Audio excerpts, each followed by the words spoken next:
Hi, hi.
Sorry.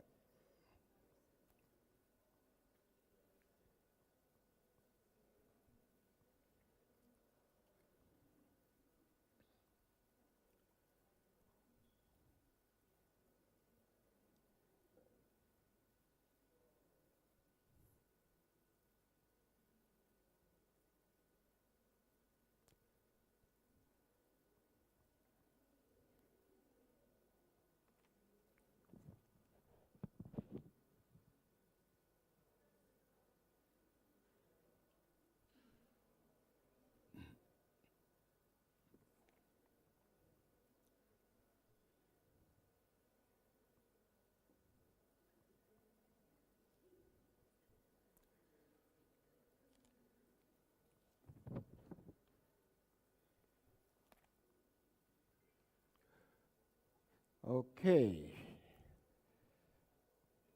Can we have our seats again? We're about to continue the session.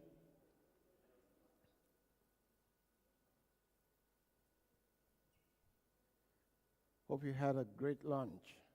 Looks like everything the Baku Initiative group does, they do it big. So we had big lunch, right? All right, so we're going to continue with the session. Gives me really a very special, very, very special honor to invite these two ladies to the stage to give you a presentation on, well, colonialism, of course, and the paths to decolonization. I only met them, I believe, yesterday, and if the delegation is looking for me on the plane tomorrow, and they can't find me, look for them. Okay? All right, well, it's my pleasure again, an honor, to invite Namina Sultanova and Leila Nagieva.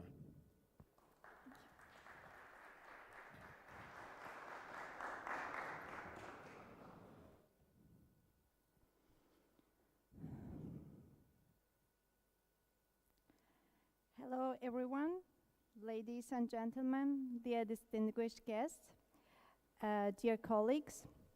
Thank you, Mr. Fabian. Thank you for your kind introduction for us.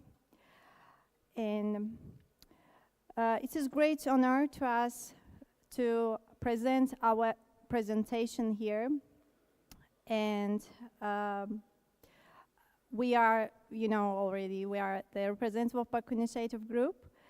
And today I share the stage with my colleague, Leila Nagieva. And we are delighted to welcome you to our presentation. Our presentation title is here, Understanding the Layers of Colonialism and Path to Decolonization. Together, we will delve into the profound and enduring legacy of colonialism and explore the ongoing journey toward decolonization. It is a long way, it is a long journey. And now I would like to show the agenda. We will cover today first historical overview of colonialism. Then we will discuss neocolonialism, the modern evaluation of the colonial systems. We will examine the profound impacts of both forms of colonialism, and then we will examine type of the colonialism.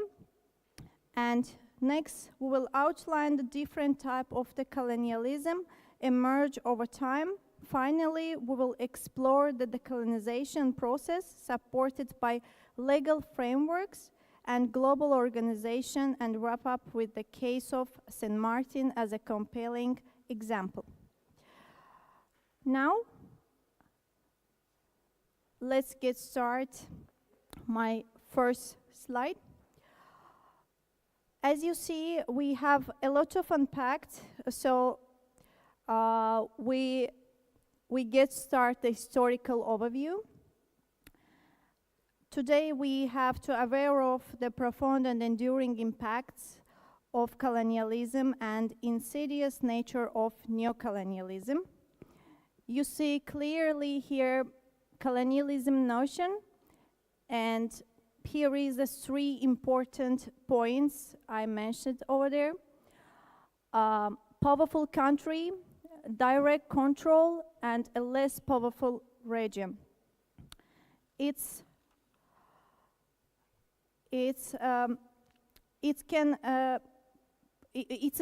the process that when we the approach are different to colonialism.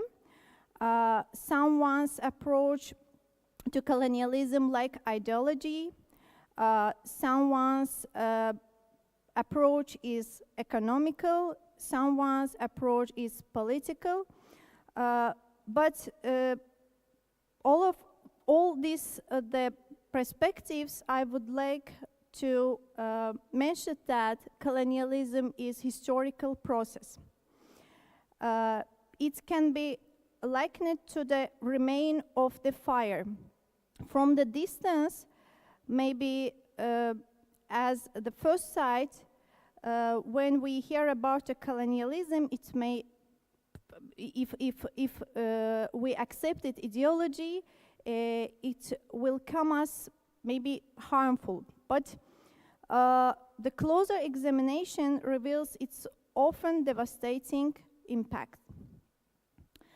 Colonialism, it is the practice of powerful country establishing direct control over the less powerful region or country. Direct control, what's mean direct control? Direct control fundamentally alerting their political and economical landscapes and deeply influencing their cultural identities. Second, we have neocolonialism. The traditional colonial empire have collapsed. The legacy of colonialism continue in various forms, influencing global dynamic and shaping their lives of millions of people. Colonialism is not just something that began in 16th century and ended 4 centuries later. It is still present in our world today. Time change, but intention remain constant. In 21st century, colonialism has involved more complex manifestations, often referred to as neocolonialism. What is the difference between these two ideologies? The first one, I already mentioned, it is direct control, but the second one is indirect control. Neocolonialism, by contrast, had shifted to indirect mechanisms, such as economic dependency or political influence, while retaining the same essence of control. These two forces have shaped the world in a way that continue influence international relation, economic structure, and social dynamics. Now, this is our next slide.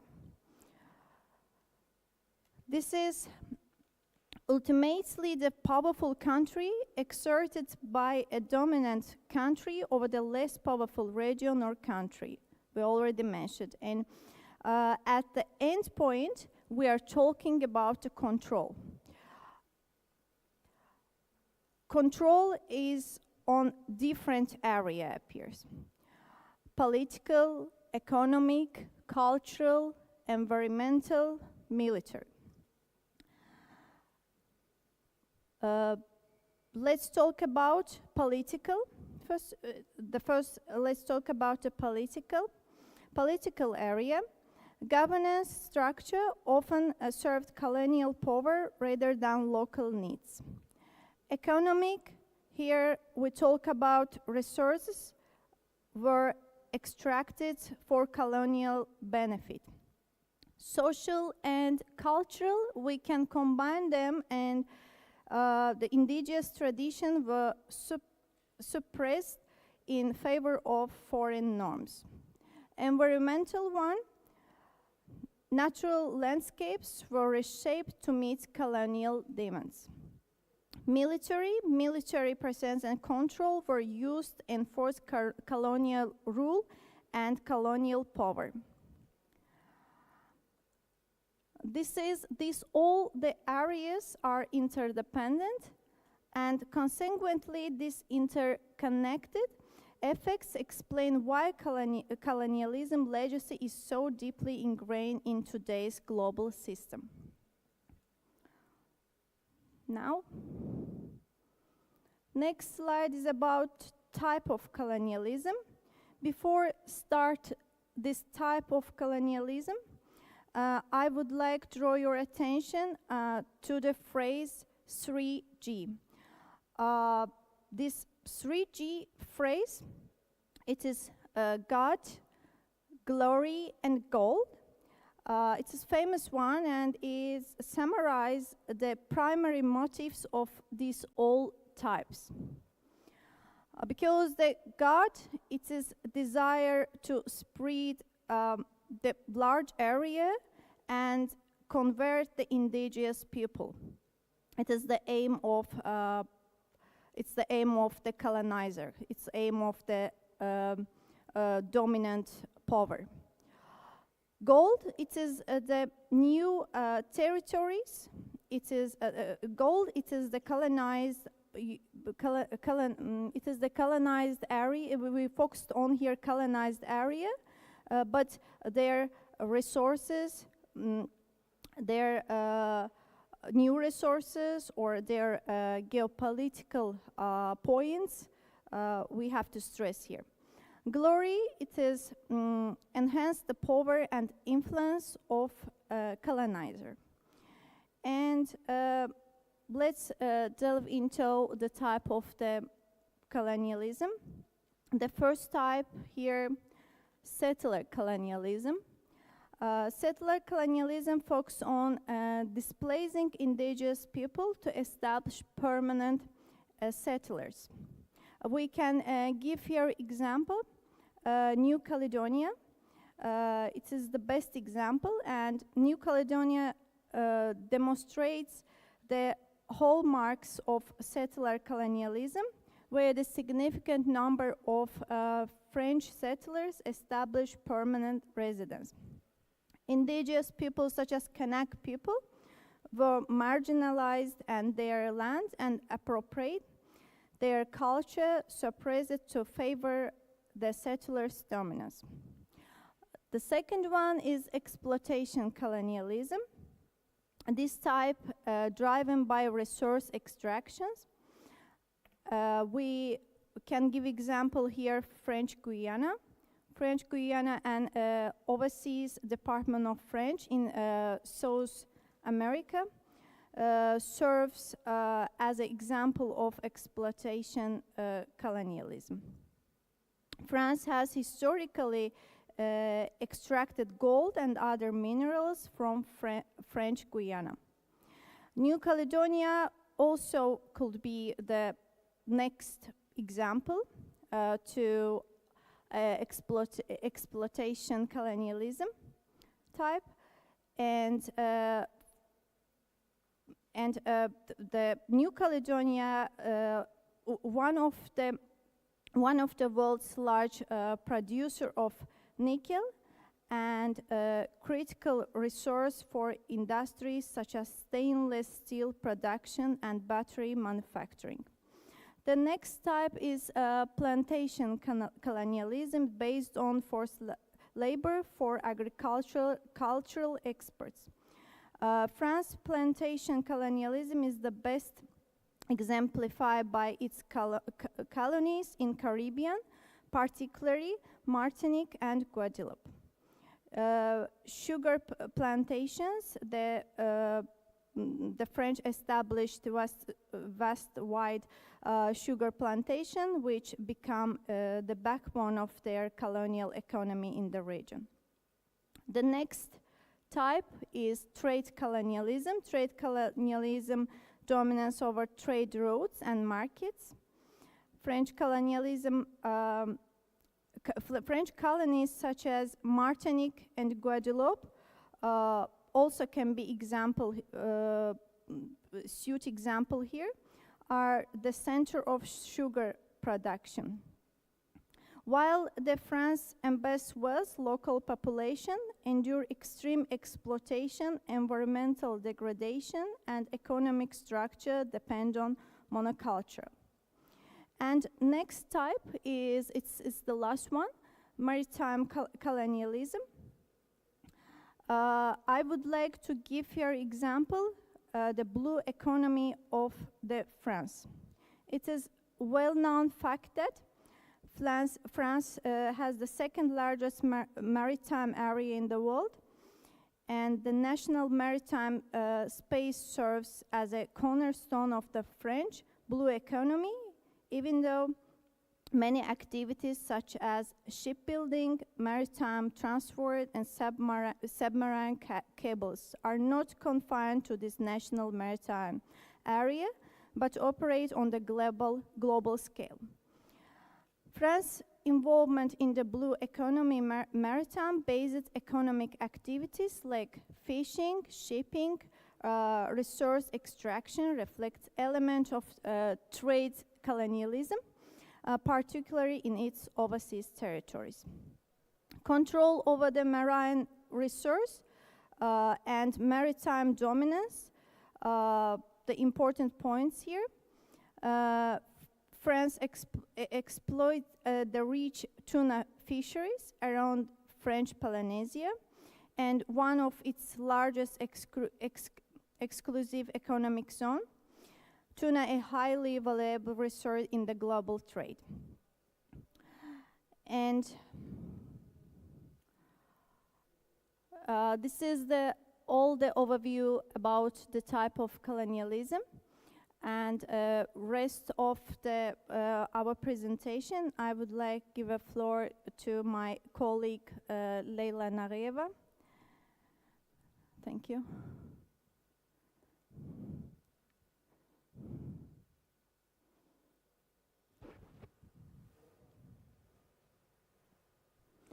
So I would like to thank my colleague Diana Armina for such insightful approach to the definition of colonialism.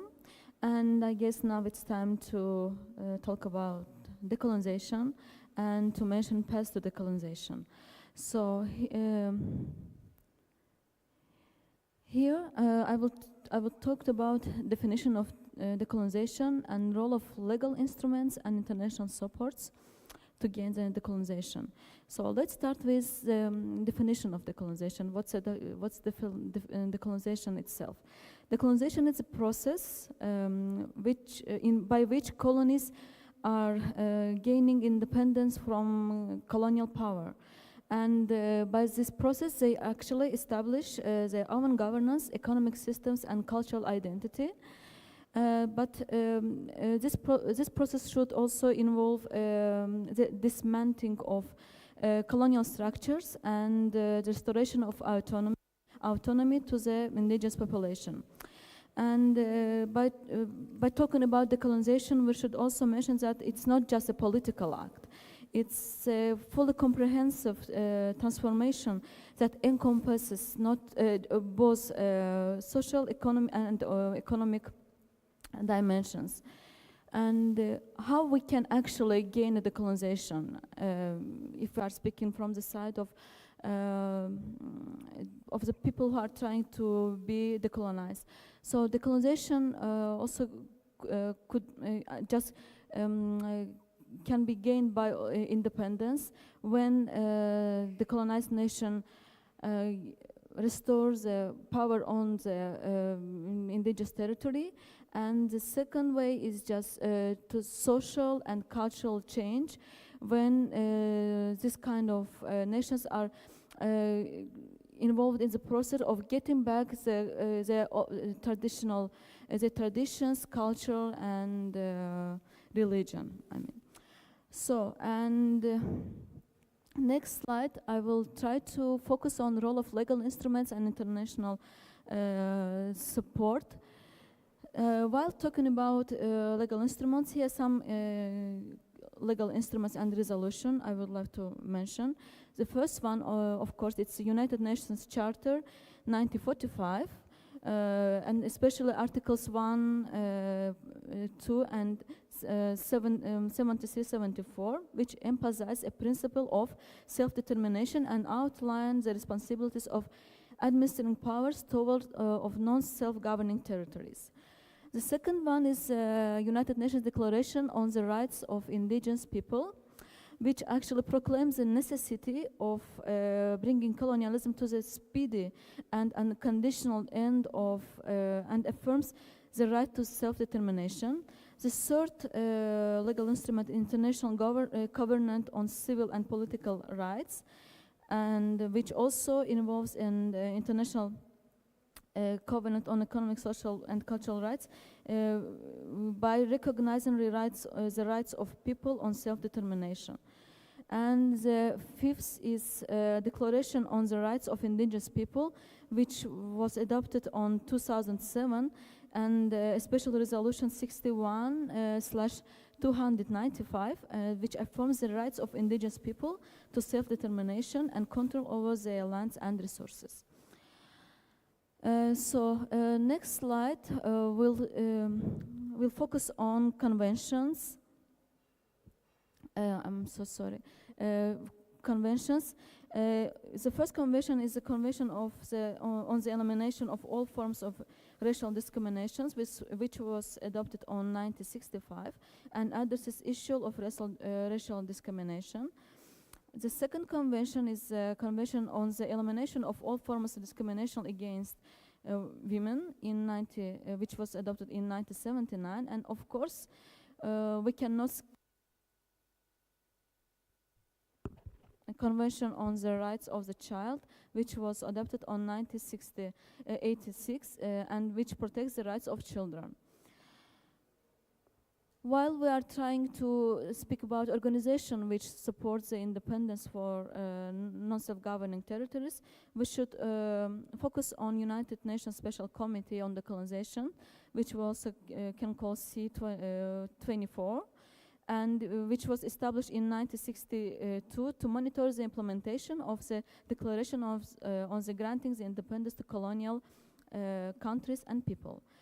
The second one is the United Nations Development Program, UNDPI, which provides technical assistance and funding to support the development of newly independent nations. The third one is non-aligned movement, very close to our organization, because our organization, Baku Initiative Group, which was organized in the frame of non-aligned movement in 2023, have been also mentioned before by Mr. Abbas Abbasov. So, and the first organization is African Union, promotes decolonization and development in Africa through initiatives like Agenda 2063. The last one is International Commission of Advocates, which provides legal expertise and supports in establishing legal frameworks for newly independent nations. Actually, this is a key elements we would like to focus on while talking about international norms and principles, but it's very essential to fully focus on case of I would love to give once again floor to my colleague Narmina to focus on San Martin case.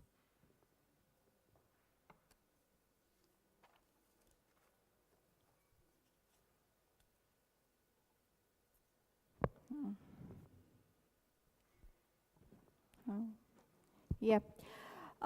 This is the part of San Martin. San Martin is a symbol of colonialism. And we get the San Martin an example, and it is the case study. And we would like draw your attention to two approach.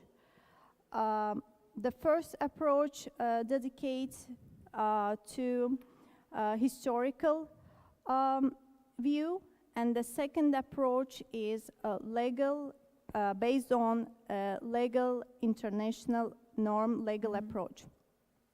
I will present the historical approach here, and then Leila will present legal approach. We reflect on the Treaty of Concordia, a historic agreement signed in 1648 that divide the island of Saint Martin between France and Dutch Republic.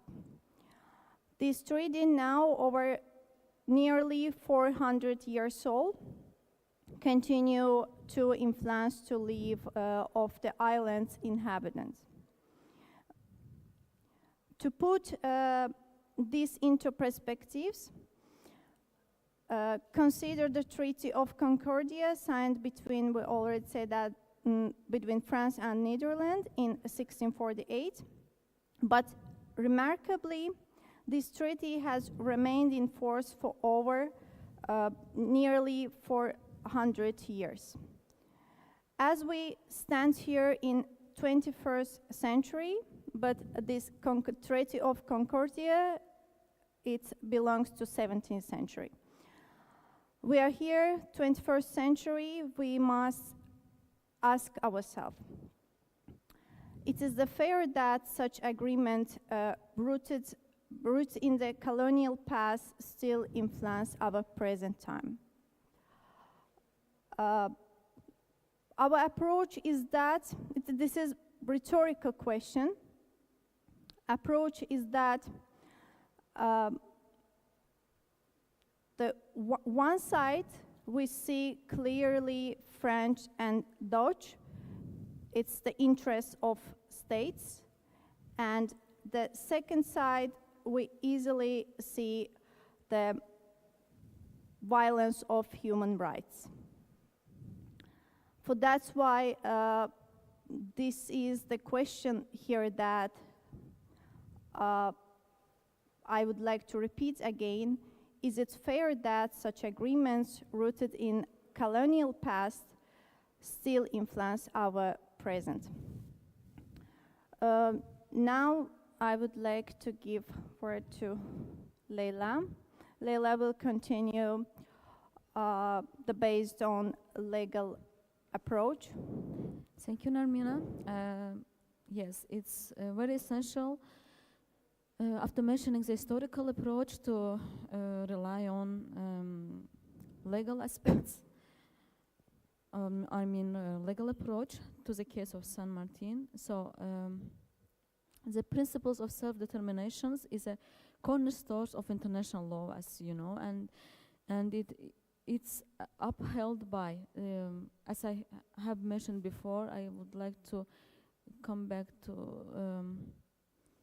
previous slide, to United Nations Charter 1945, to International Covenant on Civil and Political Rights, 1966 Declaration of the Granting of Independence to Colonial Countries and Peoples, 1960, and the case of some and other conventions.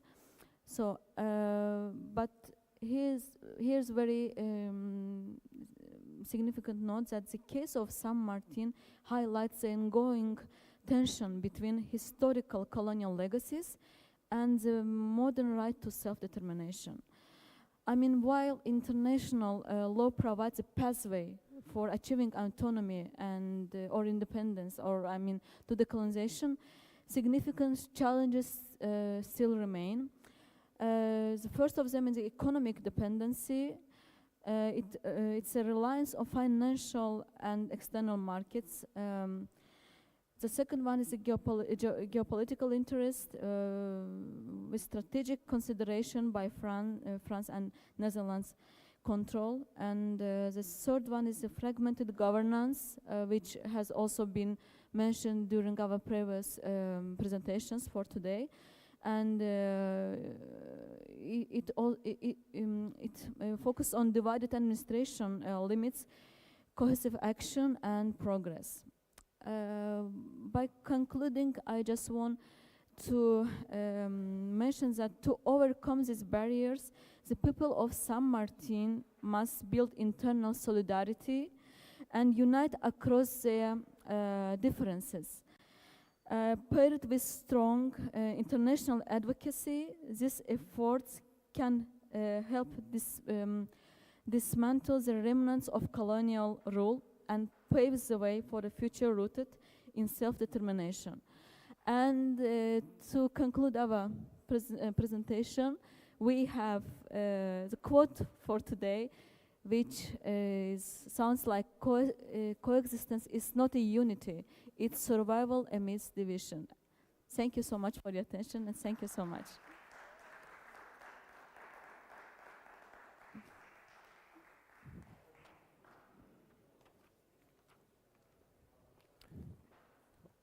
Thank you, thank you, thank you. Thank you so Thank much. you, Leila and Namina. I will leave it here. Yeah.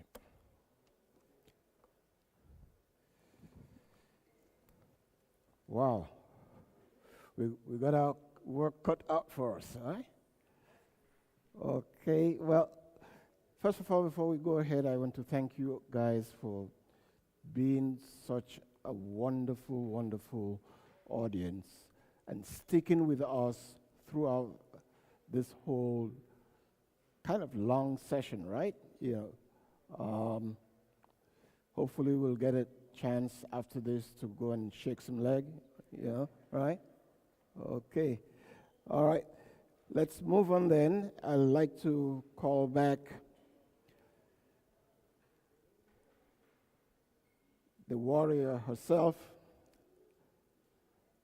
Dr. Rhoda Arundel. She's going to give us, this is a part of a research that she's going to publish in this coming year on, how to transform, completely reform the educational system of St. Martin.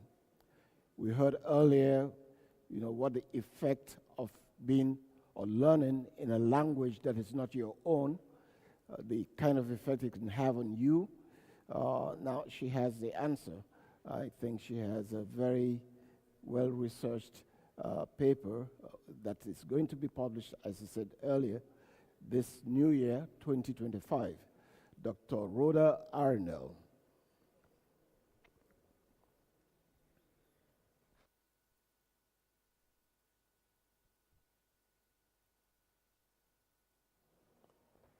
Okay, I'm not going to be long on this. I just want to thank you guys also for the opportunity to share with you, as Fabian said, my second book, my second manuscript. And, okay, so if you know my background, I've been in education for most of my life, and I'm a linguist, but in addition to being an activist, and one of the things that I've figured out through my own experience, but also having taught for so many years, working as a linguist in the various education systems, is that language is power. And he who has language has the power.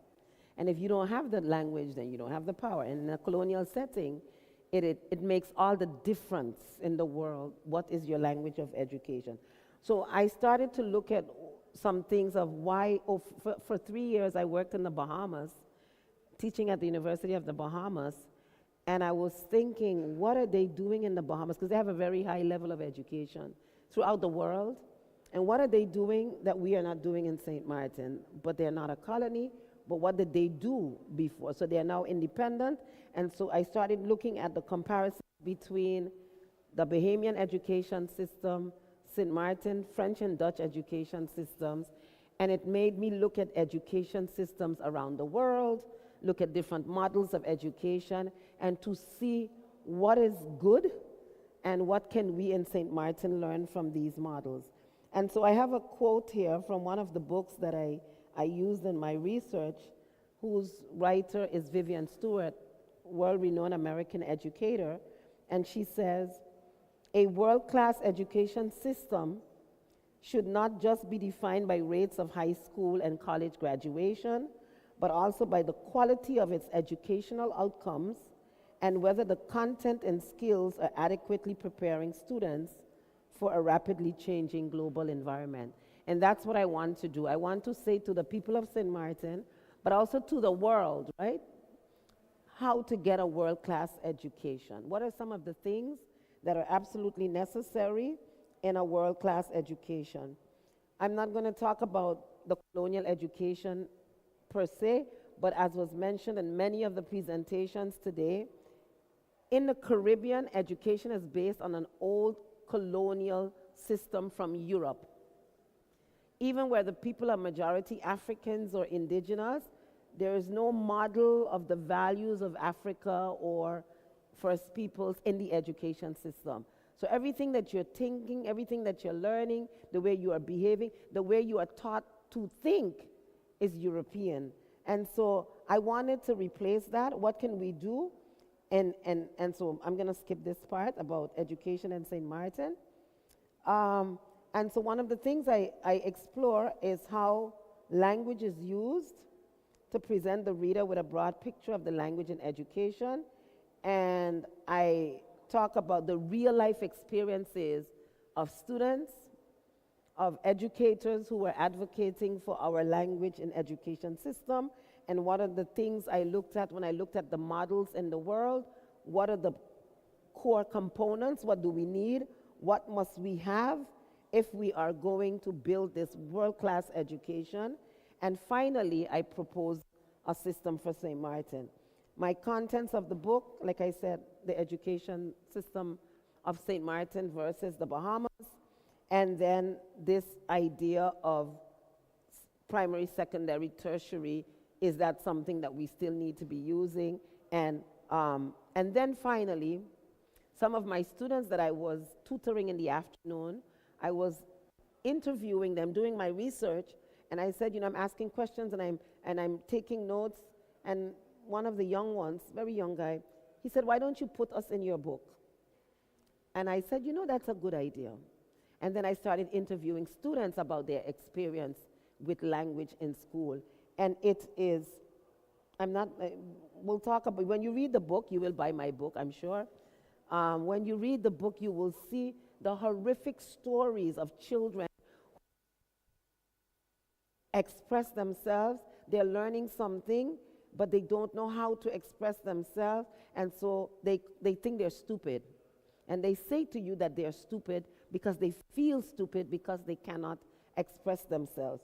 And so that's in the book as well. And what I found when I'm looking at the history of the education system in the Netherlands, Antilles, and St. Martin in particular, was a number of studies that already said that the education system is inadequate. These were researchers in the Netherlands Antilles. They found that the system did not meet the needs of the population. It was hierarchically organized. There was separation of school types that were too rigid. Students had low achievement. So there's all of that. And what do we say? How does education in the future look? Well, education for the future has to be more than just working hard, getting good grades, graduating, getting a good job, and making money. That's not enough. That's what I'm saying. If education is going to lead to a better planet for all of us, students have to be trained. And these are the skills of the future, transformative competencies, developing into human beings with a sense of purpose, finding value in something greater than themselves. That's the education for the future if we're going to make any difference. A modernized curriculum would integrate the core St. Martin values, or yours, like caring for others, community, and the planet, and valuing collaboration and common prosperity over competition and individualism. And finally, this is my last, what are some of the common elements found in successful systems? Vision and leadership, ambitious standards, commitment to equity, high quality teachers and leaders, alignment and coherence. And there are a number of important elements that must be in every education system. And finally, at the end, I say that one imperative is to introduce a broad national curriculum with minimum standards of compulsory core subjects in St. Martin, but yet giving space for learners to develop their individual gifts through individualized curriculum at school. And if you're paying attention to how education is modernizing in systems around the world, like Finland, when you look at certain parts that are rating higher number of students than anywhere else, a lot of it is individual with a broader purpose. I'm going to stop here. I thank you guys for the opportunity to share some of my research, and I hope when the book comes out that you will all buy a copy of the book, especially my future educators. Thank you very much. Okay. Yeah, Well, I'm sure you'll be able to get the book on Amazon when it comes out. So check out Amazon for Dr. Rhoda Arundel's book. And I have a hunch that it will be published by the House of Nayesi Publishers. That's just a hunch, so I know the publisher too. All right? Okay, let's move on. And again, I have to bring back the former Minister of Labor, Social Affairs and Health, Public Health, Ms. Pamela Gordon, this time as Africa Mundus International, right? And she has some letters to read to us of support. Ms. Gordon.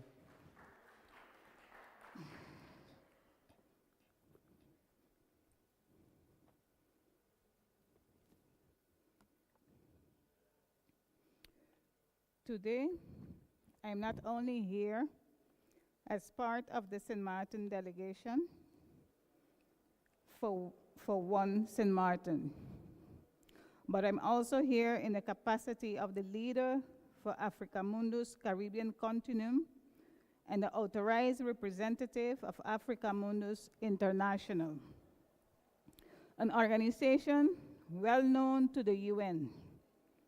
It is important to let the world know that One SXM is not alone in this fight, that Africa Mundus Caribbean Continuum and Africa Mundus International are together with you in this fight.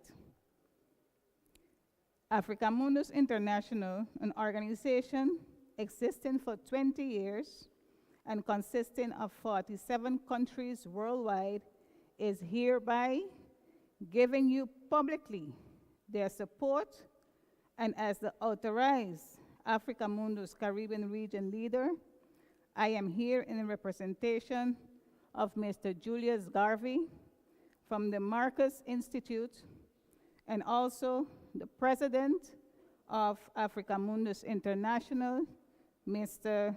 Argo.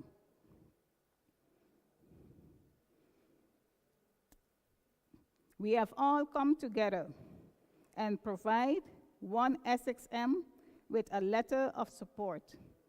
And it reads as follows.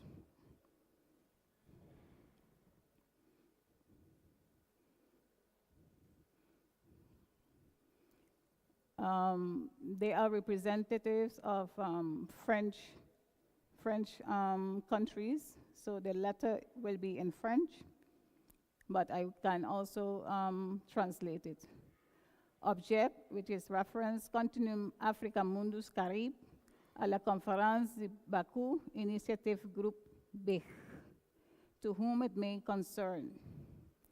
Nous confirmons par la présente avoir été informés de l'invitation de Madame Pamela Gordon-Carty, leader du Continuum Africa Mundus pour la Caraïbe, à la conférence intitulée Dutch and French Language, Seeking International Support for the Fight Against Colonialism in the Caribbean Islands and with its negative effects for the people. The emphasis being on St. Martin as one island, one people, one destiny. Qui se tiendra à Baku, en Azerbaijan, du 5 au 6 décembre 2024. Elle est également présidente de Simple Masters Foundation. Madame Pamela Gordon conduira la délégation du Continuum Africa Mundus Caribe, dans laquelle M. Fala Nsama Deyama, leader du Continuum Africa Mundus West Africa. He is the leader for the West Africa Continuum, which consists of Liberia, Sierra Leone, Guinea, Conakry, Maître Alain Manville. Africa Mundus legal advisor and author of Reparation, A Demand for Justice. And also Professor Marcos Moreira, who could not be here today, is offering SXM1 their support. Le sujet que traitera le continuum est celui de réparation de par le impère colonial aux afrodescendants ainsi qu'aux ressortissants des pays décolonisés. So basically, this letter is stating that they are publicly giving their support to one SXM. And the president of Africa Mundus is signing off, and you can see that it is Mr. Emmanuel Argo, president of the Institute of Africa Mundus International. He's also the vice chairman for Marcus Garvey Institute for Human Development. And you have Dr. Julius Garvey, Professor Collins, and you have Edwin Deity, Lazare Zizerbo, Miriam Malsa, and Eddie Delanoy. Because this fight is a fight that is very much important for all of us, we have gotten a voice note in the last minute from Mr. Fala, who wanted to let one XXM know that they are with you in this fight. I will play it now on top of the microphone.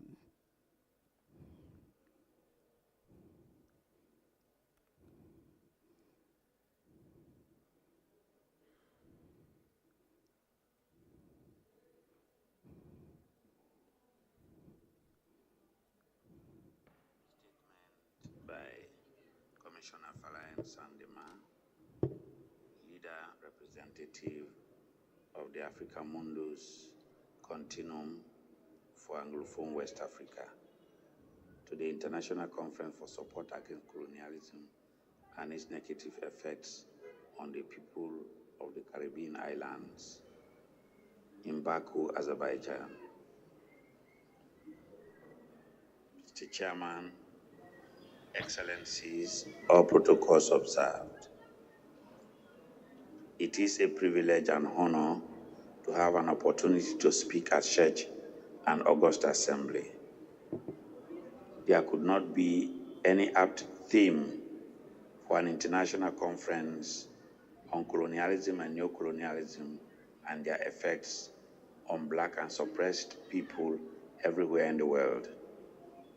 They could be in South America, Australia, Europe, the Caucasus, Asia, the Caribbean, and or on the African continent itself. The fight against colonialism began in earnest after the Second World War.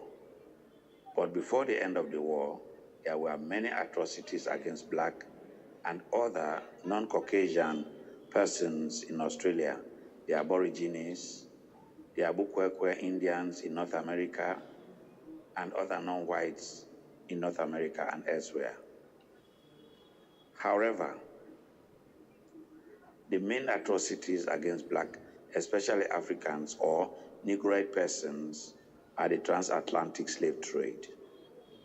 Even though far before that, there were many more socio-anthropological atrocities of far devastating effect than the slave trade with all its ramifications. In the slave trade that took over 5 centuries, a little over 5 million people were taken to the New World and scattered over the rest of the planet, including the Caribbean, scattered with about 20% perishing during the course of the transshipment, either thrown to the sharks on the high seas, killed at base for suspected rebellious activities, or just because the slave master became bloodthirsty and wanted somebody dead. The destruction of moral standards in Africa preceded the slave trade. The desecration and invalidation of our ancestral religion predated the slave trade. The dehumanization of Africans to the extent that they will believe even lies from Caucasians preceded the slave trade. The bastardization of African history made it easy for even our politicians today to see themselves as inferior. As a typical example, in T.R. Barton's history book, The History of Africa, he stated that Mungo Park discovered the Nile River. In fact, the facts speak differently. Mr. Mungo Park was carried in an African hammock to the bank of the Nile River by Africans who had lived and fished in the Nile River for centuries. Those who lived by the river for millennia could not discover it, but a person who was toted to the bank. These are pathological fallacies that were taught to us as history, and some people still believe these idiosyncrasies. And these are the presidencies that made slavery very easy to carry out, perpetuated for a long time, and succeeded. When the people are dehumanized, even lies from their oppressors will pass as truth, even if they do not believe them. This is why the Westminster type of democracy has failed to work in Africa due to its religiosity, inequality of persons before the so-called law, coupled with the special privileges for the rich. Before the advent of colonizers, through various schemes like African religion, mercantilism, governance, there were no prisons in Africa. And this was complexly because moral standards were so high, punishment so severe, and without discrimination that crimes were few and far between. The mother was given the responsibility to bring up a child to near adulthood, 22 years for boys and 18 years for girls. Then the father will take over the training of the boy into adulthood while the mother will continue to prepare the girl for marriage. It was an inclusive society whereby every female was betrothed and every young adult who was a graduate of the various secret societies had a wife or more. It is William Butler Yeats in his poem titled The Second Coming who wrote, The second coming is at hand. Hardly when those words are out, when a vast image out of Spiritus Mundi troubles my sight. Somewhere in the sands of the desert, a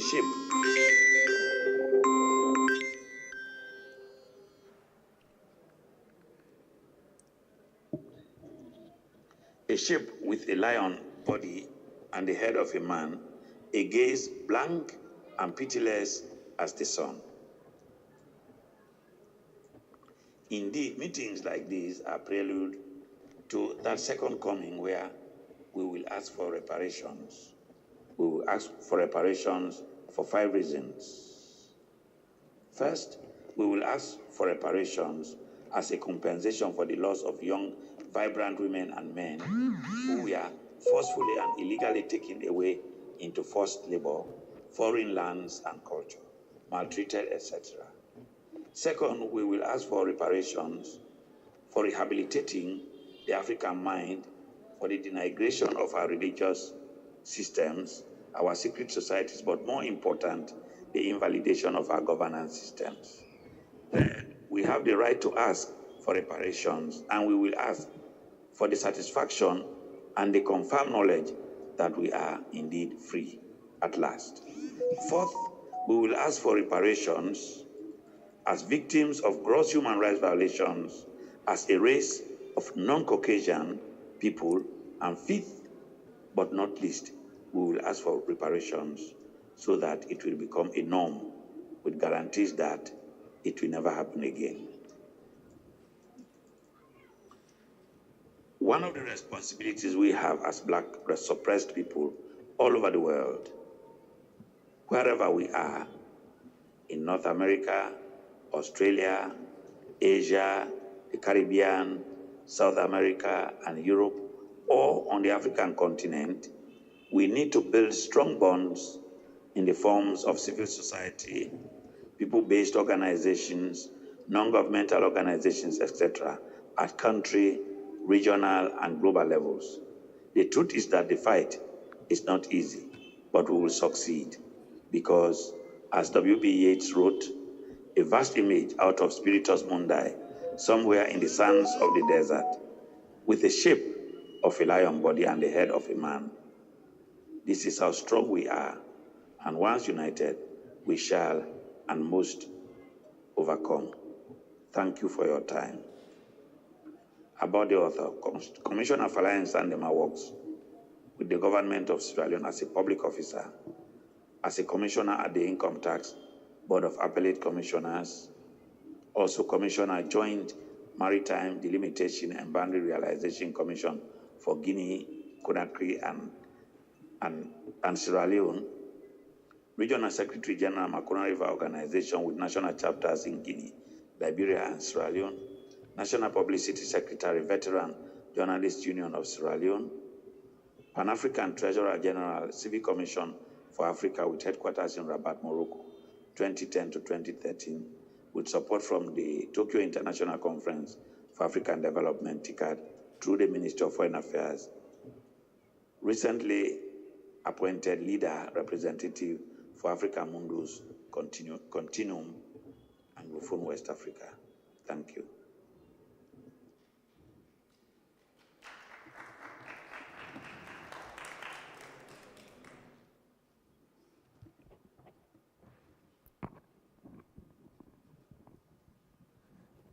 Okay, thank you so much, Ms. Pamela Gordon, for those letters of encouragement and support from that very huge international body, Africanus, Africa Mundus International, sorry, yeah. And it struck me that I believe the son of Marcus Garvey himself is part of that, and the good work they're doing around the globe. I'm going to call, we spoke a little bit about the future, what the future of independence would be like in a place like St. Martin. Well, our next presenter also is part of that future, right? She's a legal mind, St. Martiner, 100%, studied in the UK, back in St. Martin now, working to uplift her community. And it's my pleasure to bring on stage Everdeen Stephen. We call her Soshina, those who know her. And the mic is yours.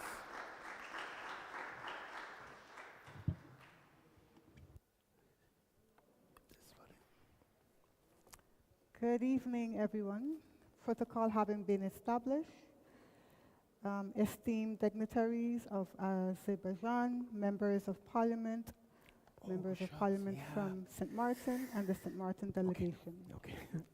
It is a privilege to present on the discussion of decolonization and the legal lens, a case for St. Martin. I know we have already looked at some of the legal instruments from Leila and her colleague, but I want to give a particular distinctive aspect from what it looks like from the inside of the island. So we know the international provisions, and we're going to now discuss what St. Martin's legal landscape look like from a particular trajectory of time, and how it has impacted our current colonial mindset, our daily living, as well as what areas we can look to develop in order to grow and meet our objective of decolonization.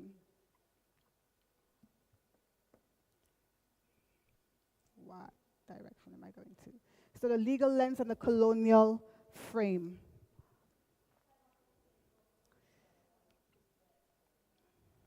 When we examine the relationship between communities or nations through a legal lens, it is crucial to understand law not merely as a social contract, but a historical construct shaped by colonial dominance. In the case of St. Martin, of course, a dual colonized island with deep history of cultural and communal unity, this duality creates a stark paradox.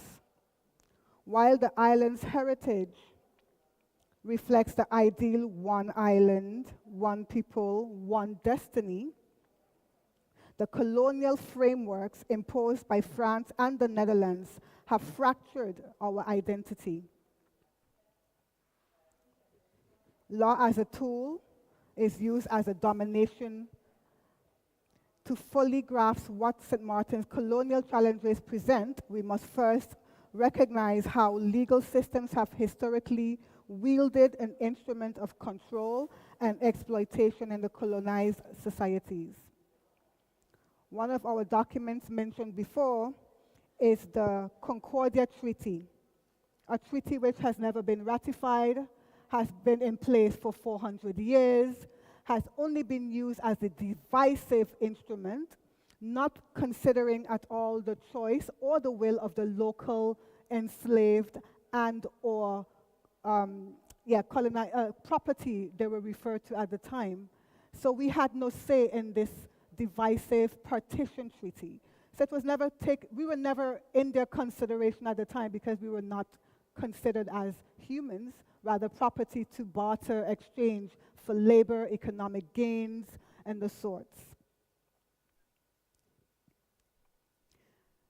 The partition treaty between France and the Netherlands prioritized their interests, the European territorial claims, over the voices and the interests of the indigenous and enslaved population. It epitomized the colonial disregard for principles like free, prior, and informed consent, which today is a foundational human rights framework, such as the UN Declaration on the Human Rights and of Indigenous People. This fragmentation and further division of this Concordia Treaty institutionalized division and undermined St. Martin's political and cultural cohesiveness. By situating St. Martin's legal history within this broader colonial context, we can better understand the systemic challenges that the island faced in reclaiming its autonomy and unity.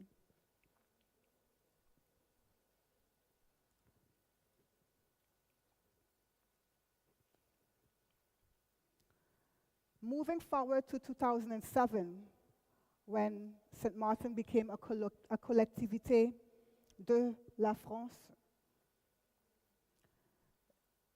In 2007, the Collectivité d'Outre-mer, la COM, status of St. Martin, was framed as progress and introduced challenges. So while on the one hand, we apparently had administrative control, on the other hand, this was highly met with colonial oversight powers.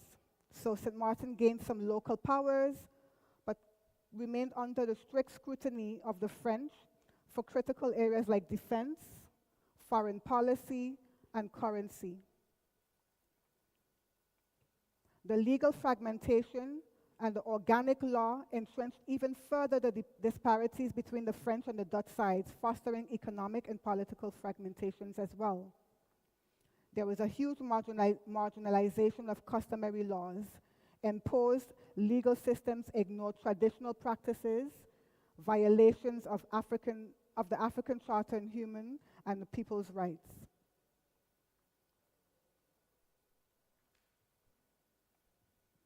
So where do we stand now at the international scene? St. Martin's position with CARICOM as a regional body is also limited because of our colonial controls. We can be more in part with them. However, CARICOM requires independent states, non-colonized states, to be full members. And as we are not yet fully independent, our registration and participation within the CARICOM is quite limited.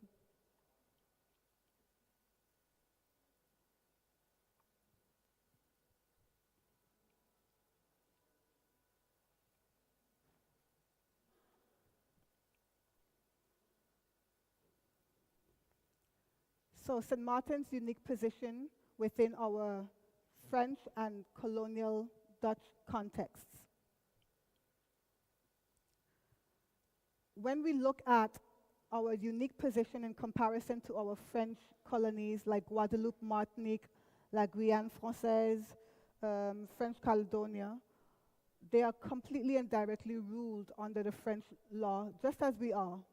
However, our particularities stretch and goes beyond just the French entities of European France. We have a neighbor, we are one island, we have our counterparts, we have our families, friends, we have our livelihood, our economic development, we share economies that impact how our decolonization path will look versus those of the French colonies and those of the Dutch colonies, such as Curacao, Aruba, and the Best Islands.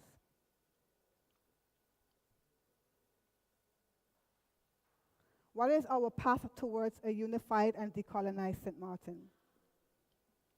Achieving unity and self-determination requires bold strategies. We talked about the Concordia Treaty. I am of the opinion, of course, this needs to be eradicated, but we can start by replacing that treaty because it no longer serves us. It was not written or created for our purposes. We need to develop a new legal framework rooted in customary laws and regional solidarity to correct colonial imbalances and strengthen regional integration within CARICOM and other regional organizations like the OECS. We need to promote reparative justice and advocate for reparations under the Durban Declaration 2001 to address historical inequities. So, being very short, because again, this has been discussed, I would like to challenge us to to a call to action.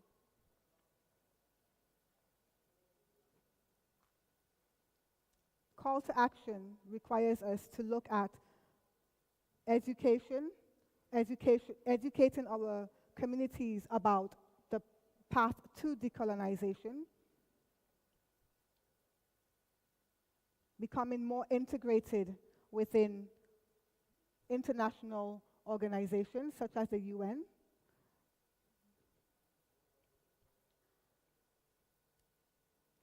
and creating regional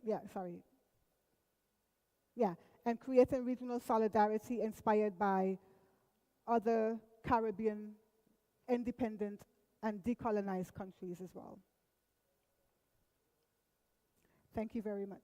I will now pass the floor to Mr. Badijo. Thank you. How to take it? How do I take it? Yeah, no, I use it. Thank you so much. And wow, all I can say is that we, the older guard, we are very happy and very confident that the struggle for independence is in good hands. You know, those are the faces of the future St. Martin that we're all trying to achieve. I'm going to veer a little bit and take off my hat as moderator and do a brief presentation on the media, the role of the media. And I see a lot of media here in this hall. That is very gratifying. I'm a media practitioner myself. I've been in the business for over 40 years. Been editor of 3 newspapers. And when you're in the kitchen, you feel the heat. And I've been in that kitchen for quite a while, right? Now,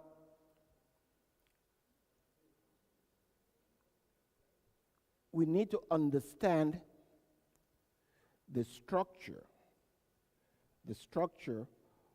of the Dutch colonial enterprise in the Caribbean today. This structure legally is based on a foundational document they call the Charter, the Kingdom Charter, right? The Kingdom Charter basically says that the islands are autonomous and they can take care of all their internal affairs, and the kingdom will be responsible only for defense. So we don't have an army, so the kingdom has an army. Defense. They also take care of justice, sorry, not justice, defense, foreign affairs. Very important. Foreign affairs. So we cannot conduct our own foreign affairs, but we'll see later down the road how this operates. And, of course, good governance and human rights, the guarantee of human rights. Now, this is the contradiction in the whole colonial setup. The kingdom is charged with guaranteeing human rights, but denies us the human rights to be independent. The kingdom is in charge of good governance, but at the same time, when anything goes wrong in Holland, in the Netherlands, we have no say about it, right? So this is the structure. And this is why when they go out on the international fora, they will say, oh, but the islands take care of their own affairs. We do not intervene. They choose their own representatives. They have their own elections. All that on the surface might sound okay. but they're not talking about what is actually taking place on the ground. You heard earlier some of the representatives saying that the governor who represents the king on the islands has to sign every legislation. Otherwise, it does not become law. So if he refuses to sign, as he has done several times, he has an option, basically, to send it up to the Netherlands, The Hague, for annulment, or he signs. Those are the two options he has. But the situation has been manipulated in such a way that if he refuses to sign and he doesn't send it back up, actually, he sends it back to the same government to change whatever they deem fit, whatever they require to be changed. So that is a practical situation. But now let us see how that is reflected in the media. You know better than I do that the media is the first line of attack when a big power wants to impose their will. The latest example I can give you would be, of course, the Desert Storm, Part 2. Remember that? When the US wanted to go back into Iraq, the excuse was that there were weapons of mass destruction in Iraq. What did they do? They sent their first line of attack, which is the media. So the media created this universal frenzy about weapons of mass destruction in Iraq. So everybody, including yours truly, was conditioned, brainwashed to think that indeed there was weapons of mass destruction in Iraq, and we had to do something about that. That was the excuse to go in to take out Saddam Hussein. The front line of that attack was the media. Now, let us see. I call the media the brainwashing machine. From the days of Hitler, that was the role of the media. Basically, when the media is in the hands of government, it is a propaganda machine, right? And the sole aim of that machine is to brainwash the people and convince them of things that actually may be against their own interest.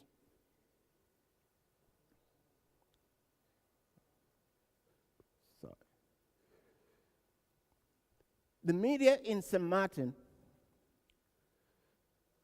is basically, I would say, about 95% in the hands of private enterprise. So the media is privately owned. The government media, which is the Government Information Service, or what they call now today the Department of Communications, is exactly what I explained before. That is just a propaganda machine that puts out what the government wants the people to know. But generally, the media in St. Martin has been in private hands, and in the constitutional referendum of 1994, they played a very, very important role in disseminating information and making the people aware of what were the options laid before them. In that referendum, you had the main media was the newspaper. So the newspaper in the 90s were the main source of information, and the main source of communication, if you want, also. So you had the Newsday, one of the older newspapers on the island. You had the Daily Herald, and you had the Guardian, which I had the privilege of editing. And of course, you had the radio and TV. Television is the least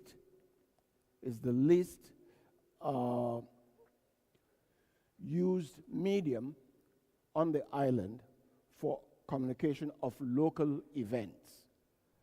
That does not mean that television doesn't have a big role to play, because everybody tunes into CNN, to ABC, to usually the US networks, right? So we know more about what is happening on the political arena in the US through television than we do about what is happening locally. Now, of all these media, only two at the time were pro-independence.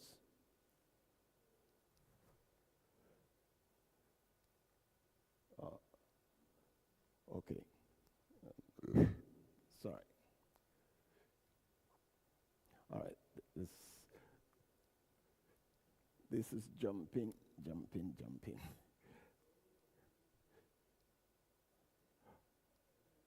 Anyway, only two were pro-independent. The two were the Guardian and the Newsday. Those two papers paid for their political stance eventually, because neither of them exists today, right? They were crippled by the fact that, suddenly you lose advertisers. Remember what I said about the media being in private hands. So it's a private enterprise, it's private business. The business of the newspaper at that time was basically getting advertisers. If you don't have advertisers in your paper, in your publication, you cannot exist.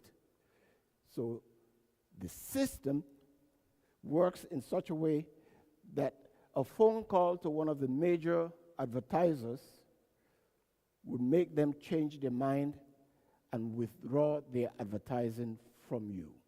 That happened to the Guardian, it happened to the Newsday, and today neither of them exists. So why is it necessary to have media that is in support of the struggle? First and foremost, because it is one of the walls that you can erect against the whole colonial system. So newspapers have traditionally played a very important role in the whole decolonization process. What we find generally in the Caribbean is that when we go out or we organize events like this, the media gets, at the very best, an invitation to come and cover it, and that's it.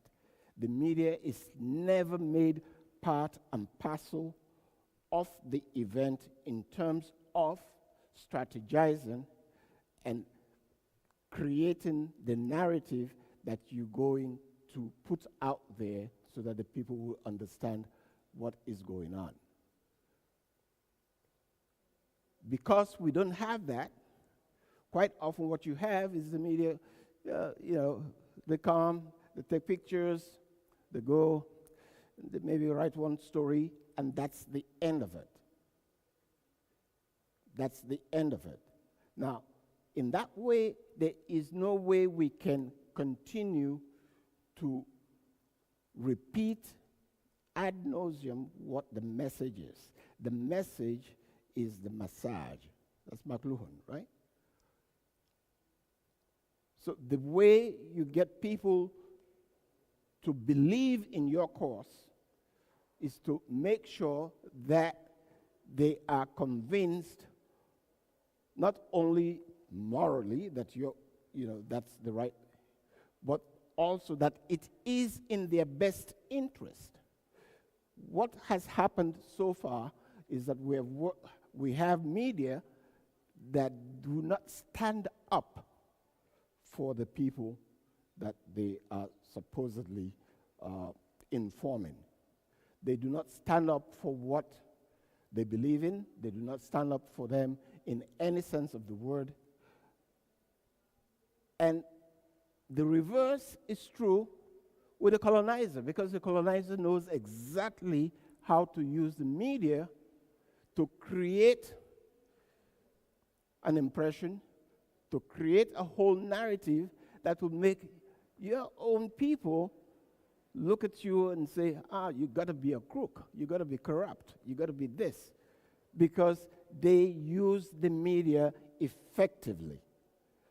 And unfortunately, our own media practitioners, tend to be in their corner. They tend to push the same colonial agenda that we are fighting against. So that is why it is critical to have the media on your side, on your part. Now,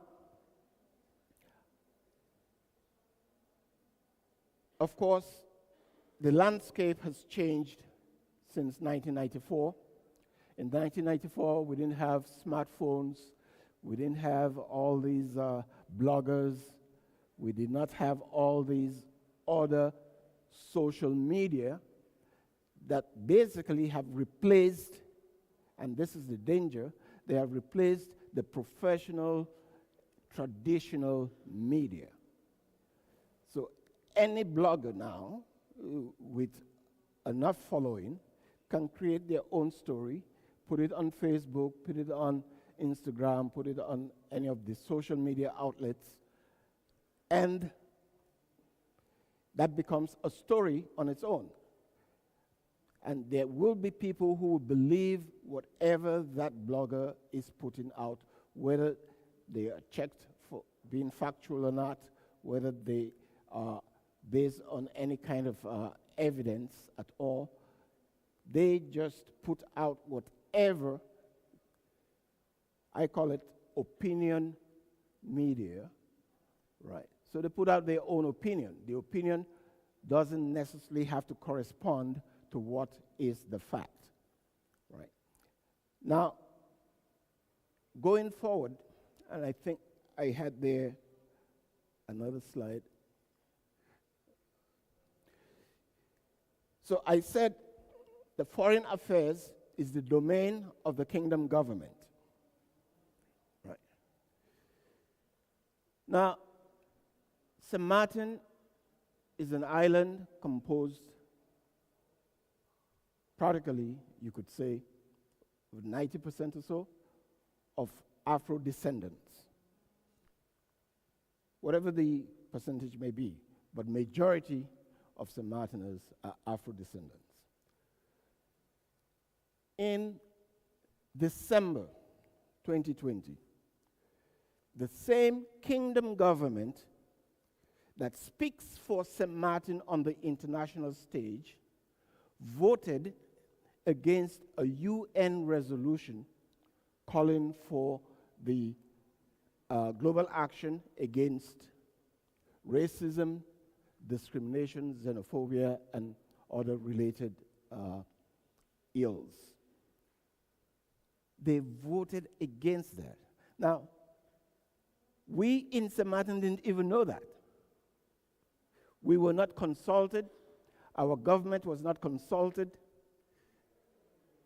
And they went on the international forum, like the UN, on a resolution that affects us. So by implication, they're telling the world that we also are against any action against racism. Does that make sense? So that is the contradiction we find ourselves in, right? So the kingdom takes care of foreign affairs, they sign all the international covenants, and they have a vote in the UN. We don't. They represent us. Now, when you have the UN General Assembly, the kingdom usually goes to that meeting, that forum, with all the 4 prime ministers of the so-called countries that constitute the Netherlands, the Kingdom of the Netherlands. So that means they go with the Prime Minister of Aruba, the Prime Minister of Curacao, the Prime Minister of St. Martin, and of course the head of the delegation is usually the Prime Minister of the Netherlands, right? Well, guess what? That is what they sell into the world. Oh, you see, we're all very happy in the kingdom. You know, we have all the 4 prime ministers here. We are equal partners within this kingdom. But that's also a farce. And that is one of the main things that the media has failed to communicate to the people, that we are not equal partners. We cannot be equal partners, first of all, in a kingdom that is not ours, right? The kingdom does not belong to us. You know, the queen, king do not look like us. So it's not our kingdom. Yeah. Historically, culturally, any other way you want to look at it. But they sell this whole idea of equality. So we're equal partners within the kingdom. So you have 4 prime ministers going to the United Nations General Assembly to represent one state, one country.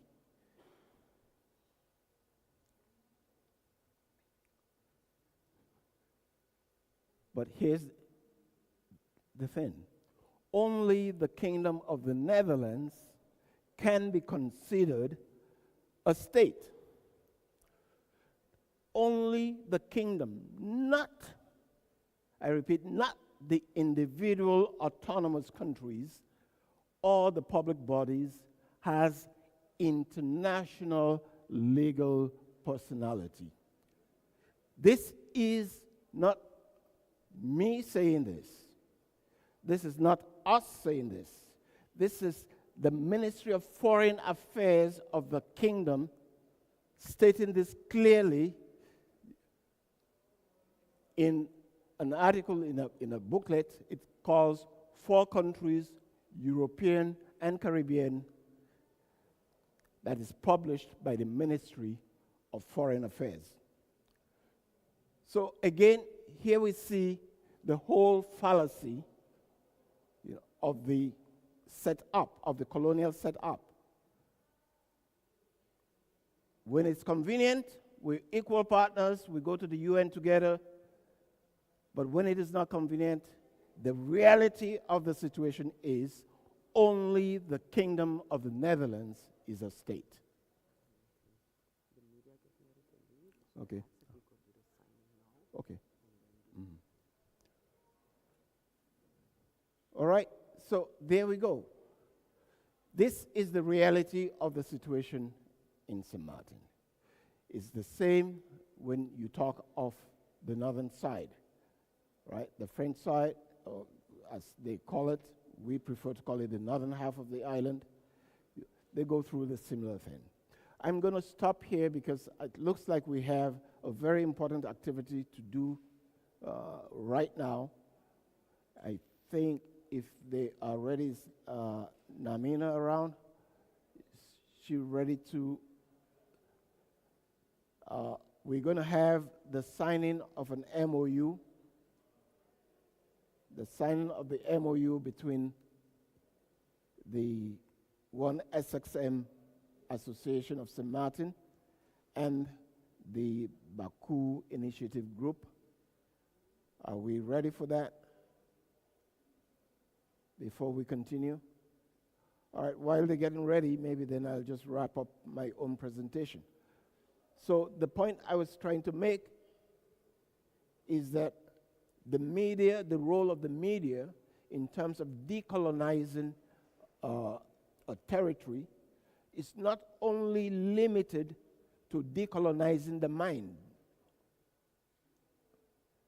it's also called to be an activist media that stands with the people where it concerns something as important as becoming independent, and that means taking charge of their own destiny.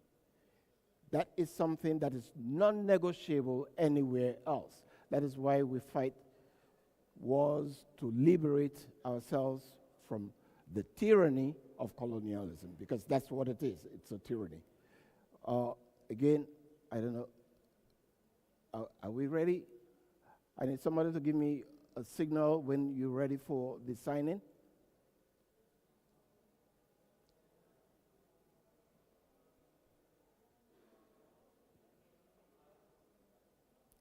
All right. So,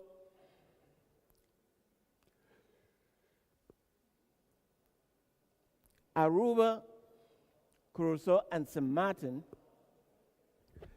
maintain their own international contacts in the areas in which they have autonomous responsibilities. However, when pursuing these international contacts, they must operate within the framework of the kingdom's foreign policy.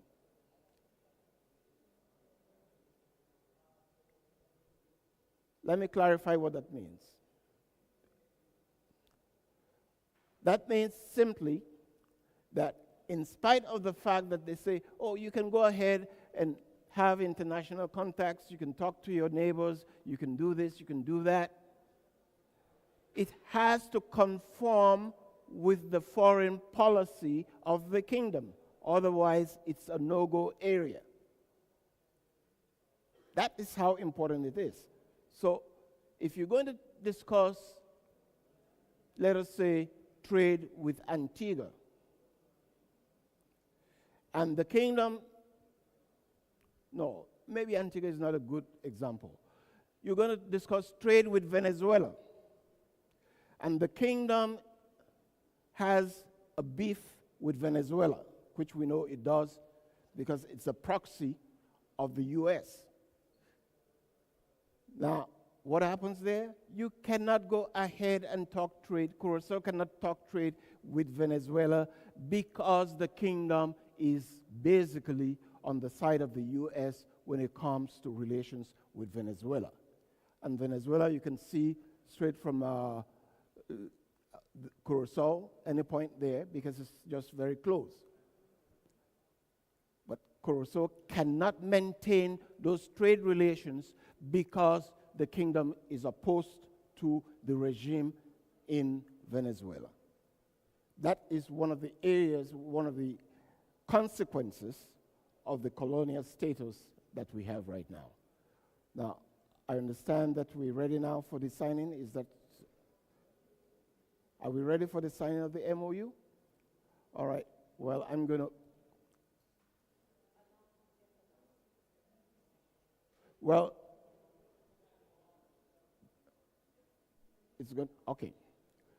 All right, we're going to have the signing of the MOU, the Memorandum of Understanding between the BIG, the notorious BIG, and, of course, one SXM association from St. Martin.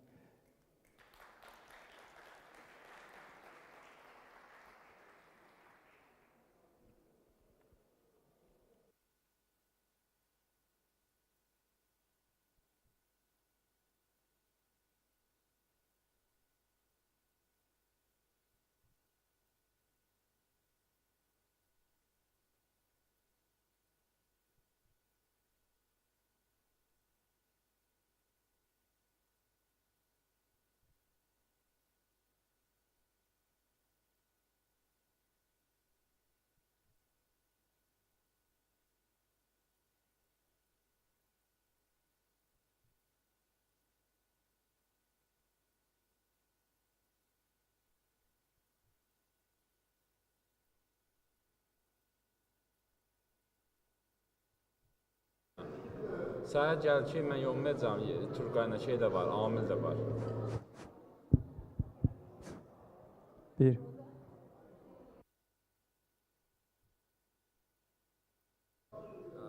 Söhbət olmaz.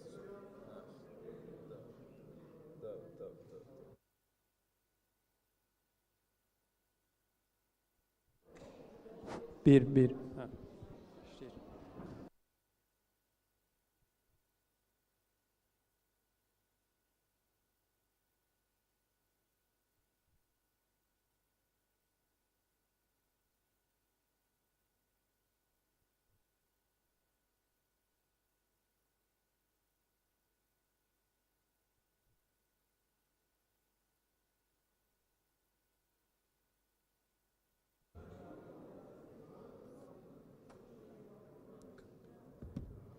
Ne oldu? Stop öyle. Sen stop ver, hala imzalamın arası. Ya da ondan sonra mətbuat konferansı başlayacaq. Ne tersiz? Stop verimlere başladı.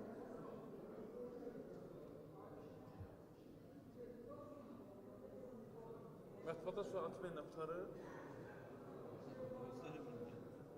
Göndərdiniz bəli, mətbuat nə verirsiniz? Mətbuat.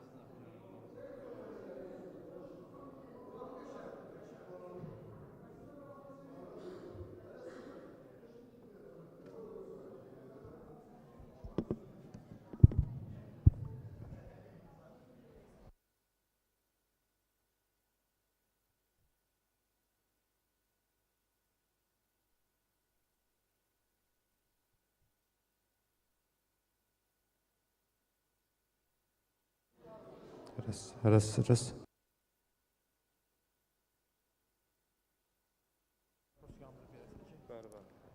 Bir, iki.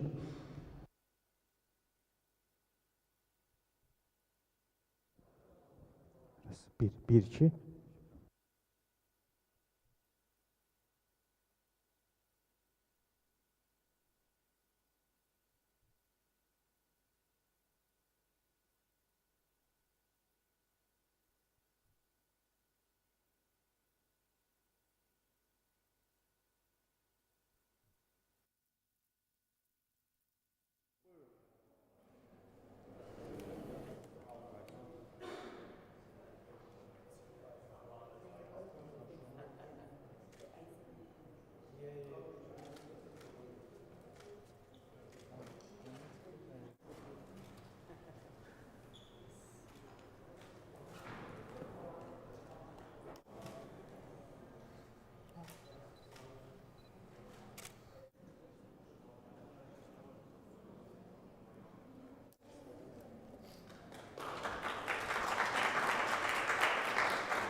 Yes, yes.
Right, right. See me and go.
Uh, Distinguished guests, dear journalists, now we are starting the media briefing part of our conference.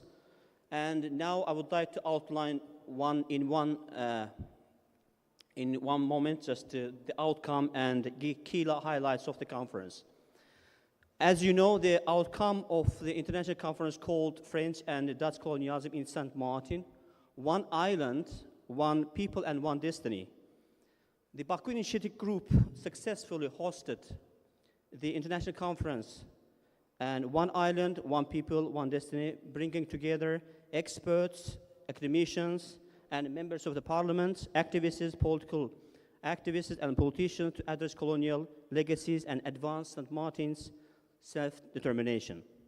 And the key highlights here was the conference examined colonial inequalities, self-determination under UN frameworks, economic challenges, cultural unity, and international advocacy. And outcomes that from the conference that we're holding now, they strengthened global solidarity, UN recognition efforts, awareness campaigns, legal advocacy, and support for sustainable local development. And the BIC reaffirmed its commitments to the decolonization and ensuring St. Martin's voice is heard globally. And now I would like to introduce our guests here, Mr. Christopher Theodore Emmanuel, former member of the parliament, leader of Nation Opportunity Wealth Political Party. First, will answer your questions. Second, Dr. Rhoda Rebecca Arindia, PhD, president of the One St. Martin's Association, president of the Caribbean Studies Association. And next, Miss Aberdeen Antonietta Stephen, lawyer. Fourth, Ms. Renata Lison Bryson, secretary of the Pro Sauliga Foundation, and Mr. Abbas Abbasov, executive director of Baku Initiative Group, and Ms. Pamela Gordon, former Minister of Health, Labor, and Social Affairs, former leader of the United St. Martin Party. And now the floor is for the questions that we're waiting for, the questions from the media.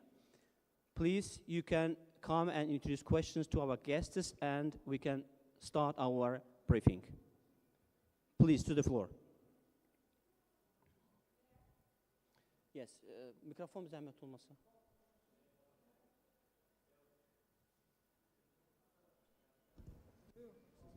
Teşekkür ederim. Sağ olun Mr. Yes, I have a question. May I ask from here?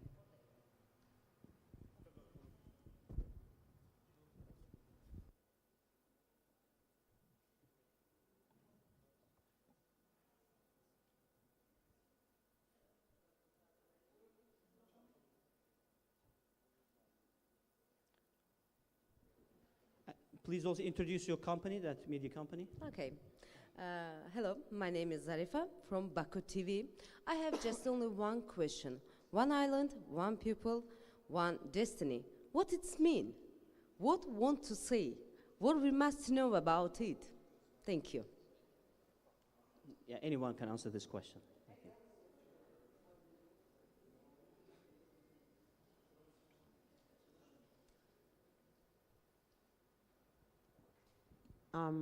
Thank you for that question.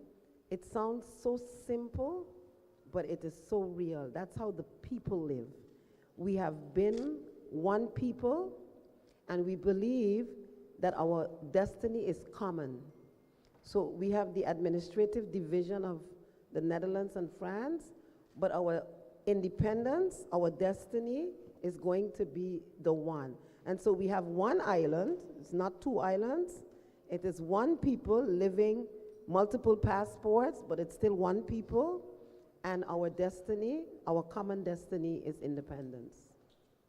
Thank you. Okay, next question. Hello, my name is Rahila Hamidova. I'm from Azerbaijan State Television, and I have two questions for you. The first is, what kind of support do you expect from international organizations and other countries in your struggle for independence? And the second question is, what is memorandum specially about? Thank you. Can I just clarify the question you asked, because we didn't hear the second question. Can you repeat that, please? Second question was about the referendum, the memorandum. Okay, sorry.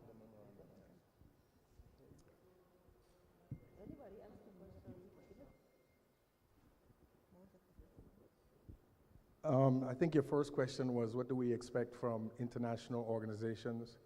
First of all, we would like to thank the Baku Initiative Group for hosting us, and Mr. Abbas and his whole team, and everybody that's present for hosting us. It was a very nice event, and it was a good stage for us to come out and speak to the international community about our plight. We would expect the international community to respect the UN Charter, which by there's supposed to be a complete eradication of colonialism anywhere in the world. So we're hoping that having allies like the Baku Initiative Group will, get us into the audience that we need to meet, particularly the United Nations and their varying groups and organizations, with the possibility to get us relisted and recognized as a non-self-governing territory, and then from there, marching on to independence. I believe your second question about the Memorandum of Understanding, I would venture to think it's to continue having a cooperation meeting in the future, possibly having the Baku representatives come and visit us in St. Martin so they can see for themselves and meet with our elected officials, meet with the 1SXM Association. So I think it's a start for bilateral agreements that will have fruitful impacts in the future. Thank you. Thank you very much. The next question.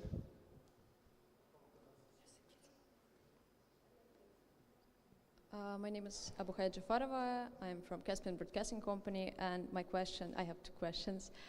So the first one is how the dual governmental system affects the people of St. Martin. And the second question is that we have listened presentation about the importance, about the role of international law in combating neocolonialism, right? And I would like you to assess the current actions of UN in this fight against neocolonialism. How would you assess it? Do you see any progress, or it's just stuck because of some bigger players?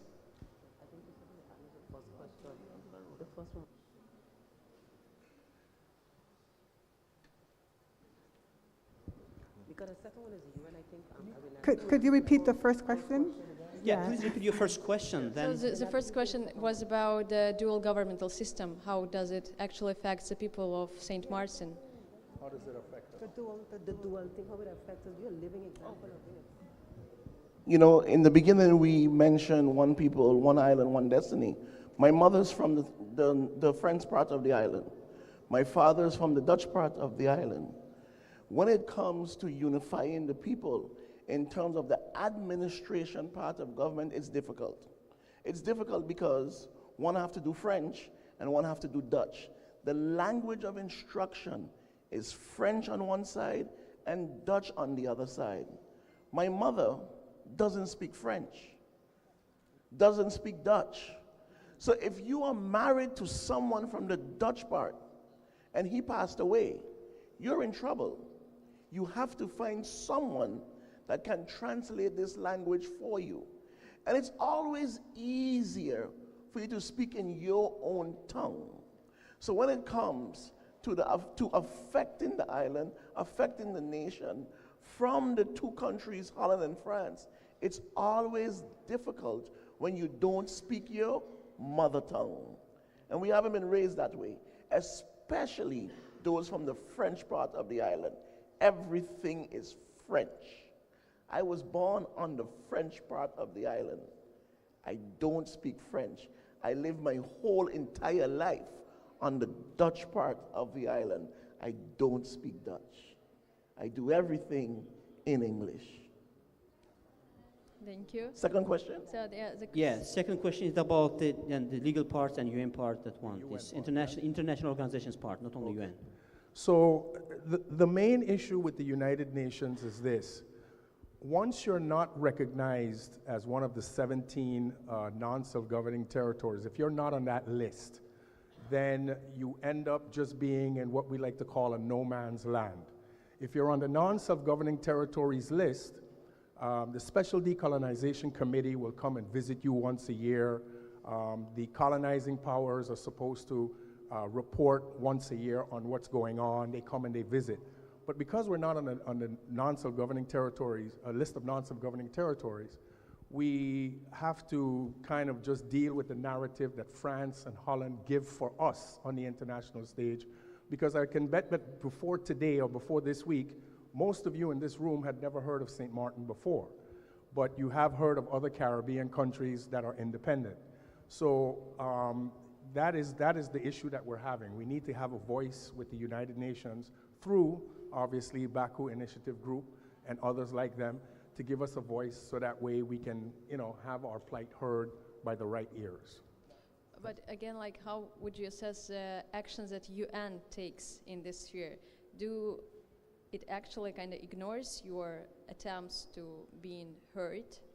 Is it difficult to be heard in UN? Yeah, well, for us, and I think most of us would agree, is we don't get to approach the UN because Holland does it for us, or France. So France is basically a member of the United Nations Security Council Permanent. And Holland was a founding member in 1945.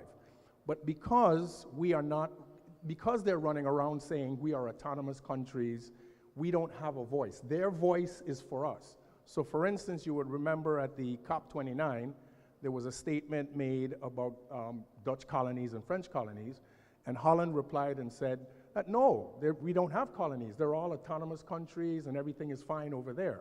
We never had a chance to respond internationally on our own behalf, because when it comes to these sorts of issues, Holland or France, they have the voice for us internationally, and that is the issue.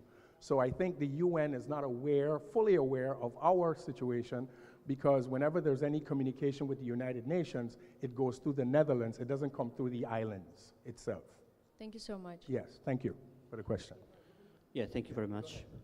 The next, yes. I wanted. Yeah. I was just reminded of something. My mother was born on the French part of the island, but she worked all her life on the Dutch part of the island. And when she passed away, we lost her whole pension because her family on the French part of the island couldn't speak Dutch. So they couldn't go to the Dutch part of the island to look and ask any questions because everything was done in Dutch. So all her pension for the years that she worked, she lost it. Why? We were minors. Her older sisters and brothers, all they could have spoke was French. So they couldn't articulate and ask for her pension on the Dutch side. That's how it affects the families on the island. Okay, thank you very much, Mr. Emmanuel. Okay, next question. If there are more than one question, you can just ask one, then wait. Only one question, okay. Yeah. So, my name is Kamil Mahmoudov. I'm from Report Information Agency.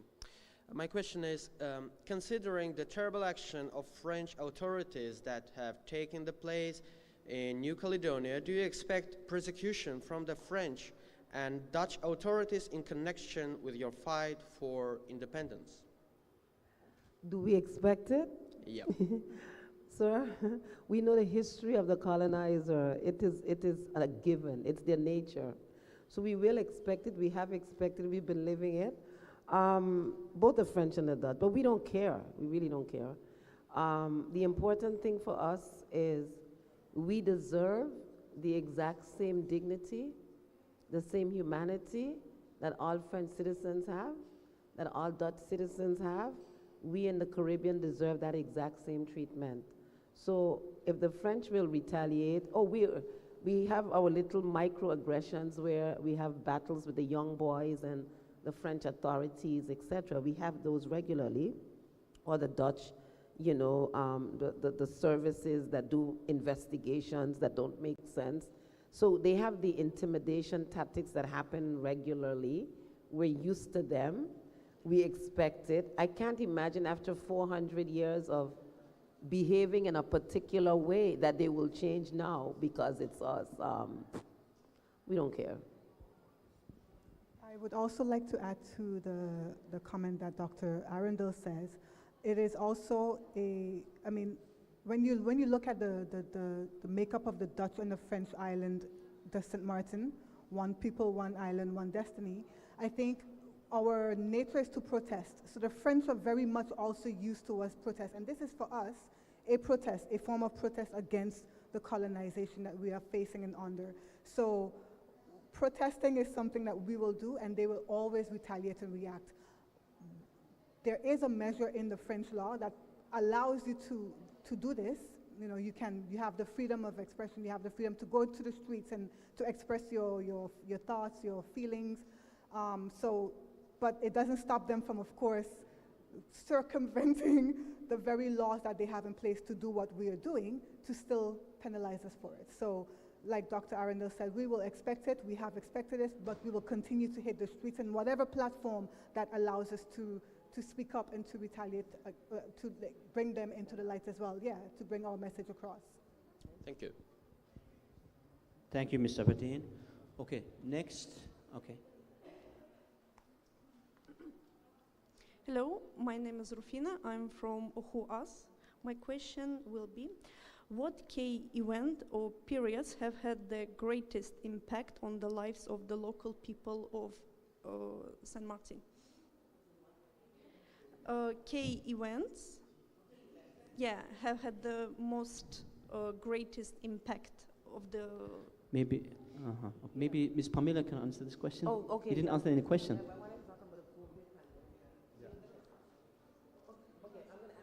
Yeah. Okay. We have two recent good examples, maybe three. Hurricane Irma 2017, pandemic 2019. And Pamela, you can help me. Hurricane Irma, we are thriving as a society, very limited interference of the Dutch and the French, because we were not very, but they are looking for an opportunity to come back, and they're trying and we're resisting. And then hurricane comes and we are devastated. 99% of the island is destroyed materially. And what did the Dutch do? As soon as the Americans come and say we can give some assistance, the Dutch say, no, that's international affairs, that's our area. So Americans cannot come and give anything for free. But we are here, and we've gone to the World Bank, and we've estimated your damage at $500 million, and we will go to the World Bank and say, hold this money to manage for the repair of St. Martin, because they're devastated. And then they say, the money is there at the World Bank, these are the conditions. And the conditions are nasty. They are so nasty, so evil, that the government at the time, the prime minister at the time, said it's an indecent proposal. And the Dutch government fired him, sent him home because he refused the conditions. They replaced the government, and so we've had since then every successive opportunity to get a little bit more assistance. These are the conditions. Border control, we want the airport, there are a number of things. And now, every new government, in your governing accord, you must commit to improving the relationship with the kingdom in order to proceed. This is a real thing. I think Ms. Gordon can speak to the rest. Yeah, basically to add on to what Dr. Rhoda Arundel said, it's a strategy that is constantly being used in many ways. Not only when there are devastation happening on the country, but it has become a norm. It has become a norm that they infiltrate within the system by placing their own people in the high positions, which is something that is very important with decision making. So you get it then that when, like for instance, like what Dr. Rhoda Arundel said, when there is a financial situation that they have to assist us with, then they have their own people in key positions. So basically the money it seems to the outer world that they are giving us the money, but it infiltrates in the higher position, which is they themselves, and it goes back right out to themselves. So basically the country is not really getting the help that they deserve, because where they have to focus on and put that money and invest it It's not being done in collaboration with decision makers of the island itself, where the focus have to be. The focus will always be on what they decide is the focus. Okay, thank you. Yeah, Mr. Bryson, you would like to speak? Yeah, so to add on to what Mrs. Pamela Gordon-Carty just said, the issue that we have is that when there's chances for France or the Netherlands to help out the islands, we live in a hurricane zone. So every 5 to 10 years, we'll get a bad storm. Well, let's say 10 to 15 years, we'll get the island, will get hit by a hurricane, and they'll come with aid. But then when they come with financial assistance, they come with what I like to call economic extortion, whereby there's a lot of things tied in. For instance, you have to have your budgets in order, which is, you should, tight restrictions on spending, et cetera, et cetera. So and we cannot go out on the international market and approach other countries to help us and to borrow money when we need. We can only borrow from the Dutch state, or we can only borrow from the French state. So our hands are tied. And that again comes into a lot of the external intervention that we experience in St. Martin, which is something that we would like to have lessened on the island. Thank you very much, Mr. Bryson. Okay, next. One question or more questions? I actually have 2 questions, if I may. Okay, just one you can ask, then wait, then second one. Okay. Dear friends, Executive Director, it was a great honor to speak to you during the day. It was a great honor to hear the story, and me personally, I am extremely proud to be a part of this global mission. And I would like to ask the first question, if I may. How has colonialism contributed to the loss of St. Martin's indigenous heritage? I think anyone can answer this question. Right?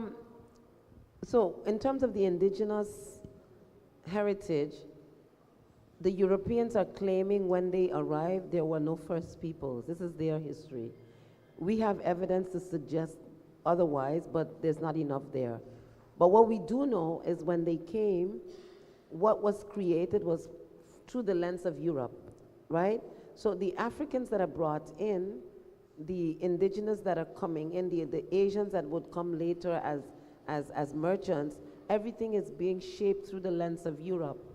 And so for us, I'll give an example. My spirituality, the only religion I know is a European religion that was given to me and to my parents, but I don't connect with it. There's nothing in my soul that connects to a lot of what I'm taught, but you have to accept it.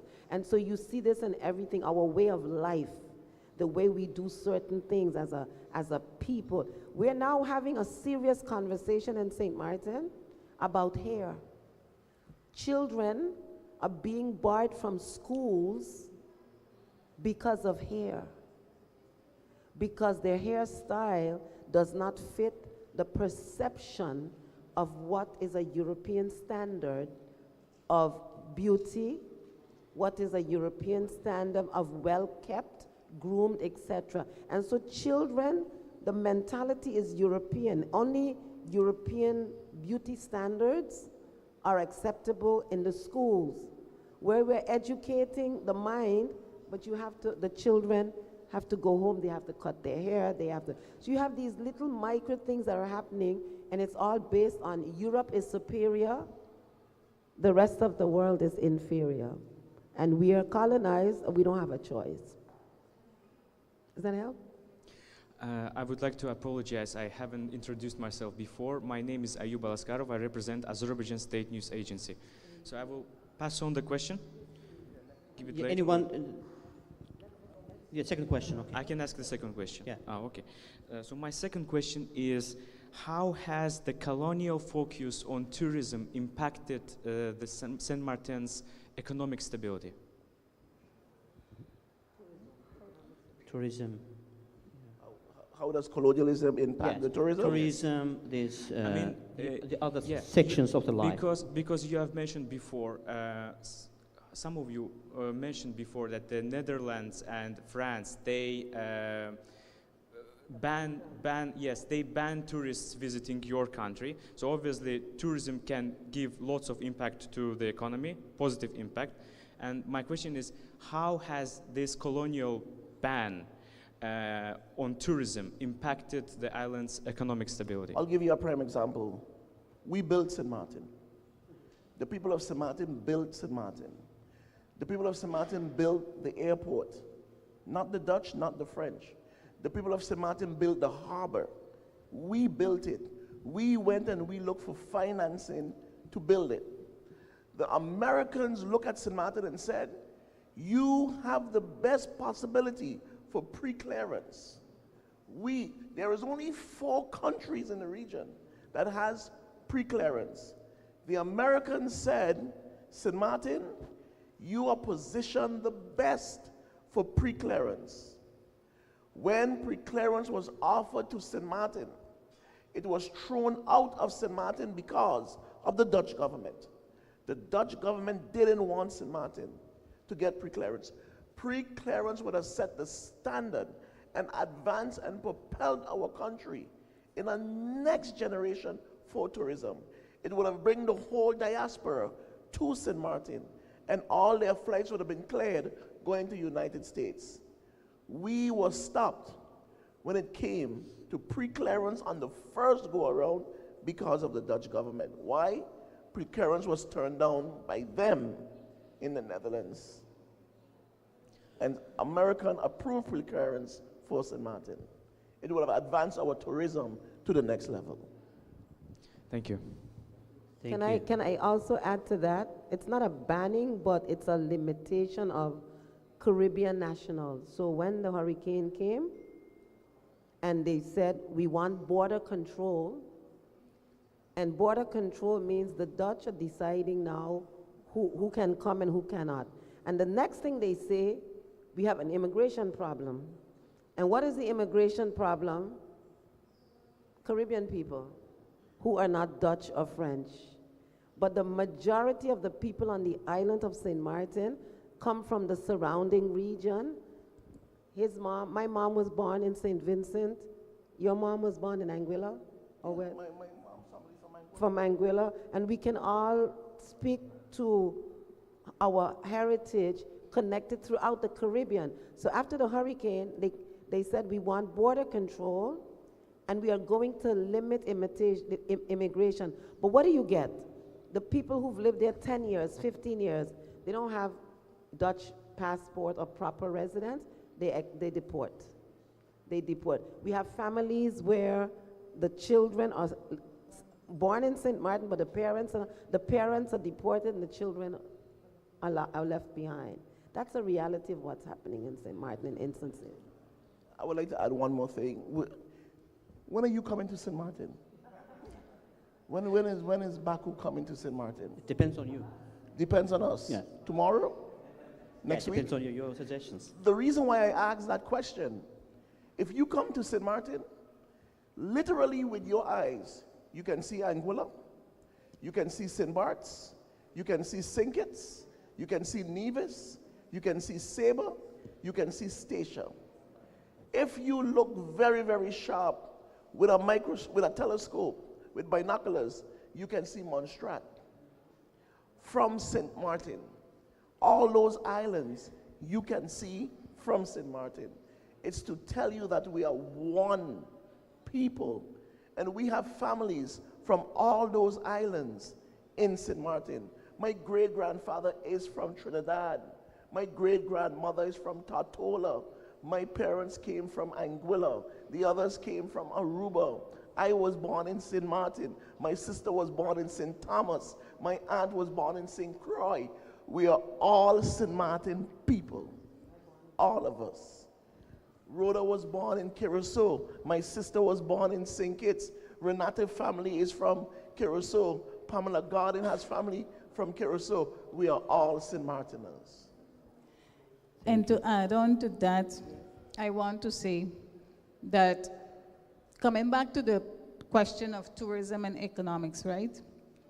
When you find that things are done only through Holland and France, and they have the authority.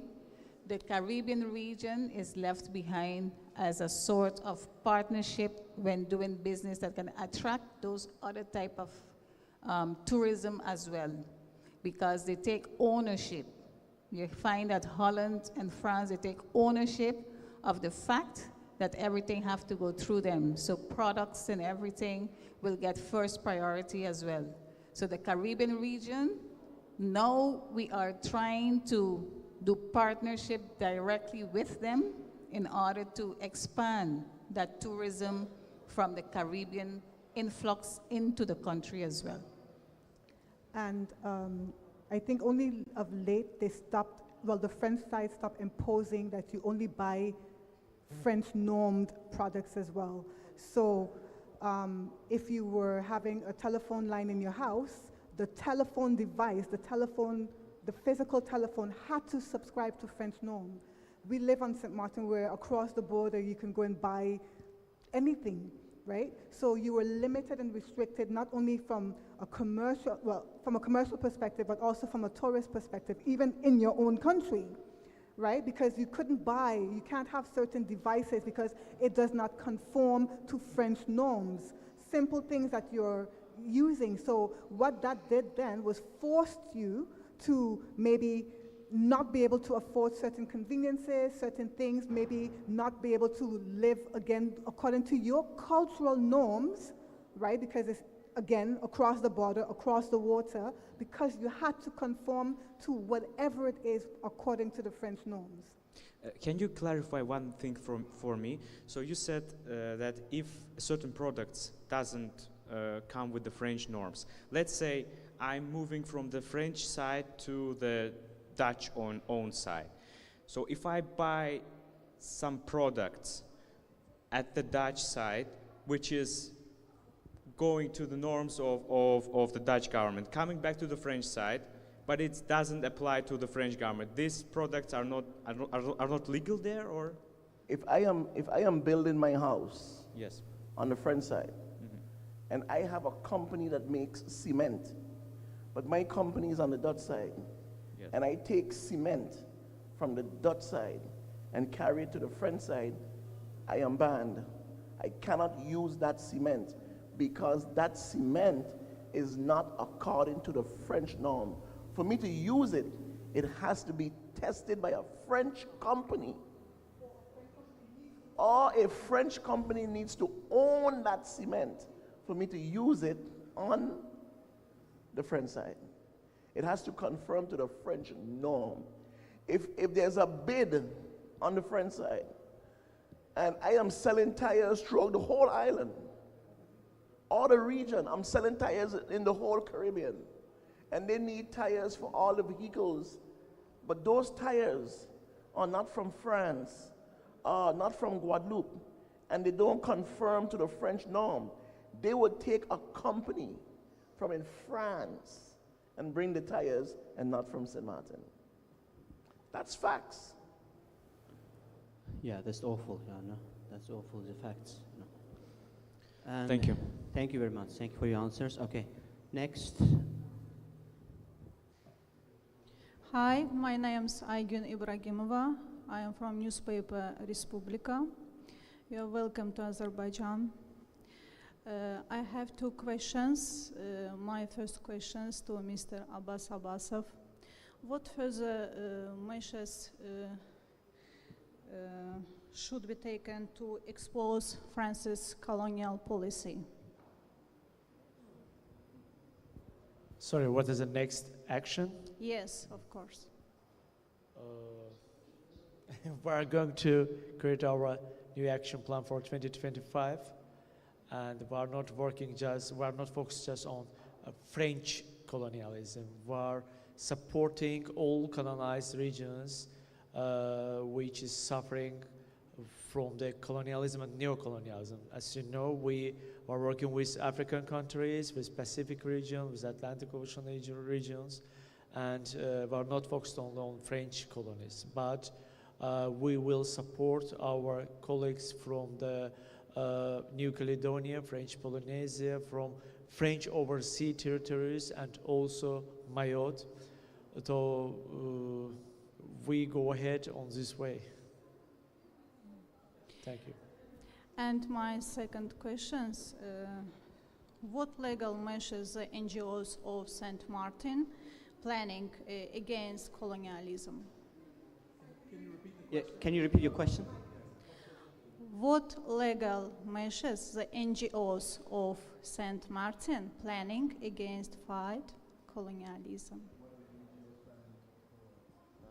Oh, thank you for that question. Yeah, the role of the just NGOs fighting against colonialism, let's say like that. Sorry? Role of the NGOs fighting against colonialism. Yeah, that's what I meant. You can mention our memorandum. Yes, that's what I was going to say, right? So One St. Martin is an NGO, and our membership include individuals, organizations, and other bodies. Anybody can be a member of One St. Martin. And what we do, for example, we have a weekly radio program. So we work through the weekly radio program, we inform the population. Opportunities like this we do here and in the region, the Caribbean region, wherever we get an opportunity. And we are looking for closer cooperation, collaboration with others. And so we just signed the MOU, and I think Mr. Abbas will give you more details, but we expect there to be an exchange of expertise, of knowledge, support, etc., because it's bigger than just our little quest for independence. The whole Caribbean region, as you saw, 20 still colonized spaces in our region, and we work with all of them. We support them, and they support us. That's what we're doing. Mr. Abbas? Thank you. Any answers? No? Okay. Now we can switch. Thank you very much for your question, and we can switch to next question. Hello, everyone. My name is Aygün Mustafaeva, and I'm a senior student at Azerbaijan University of Languages. I want to ask one question, and what are the future expectations from cooperation between St. Martin and Baku Initiative Group?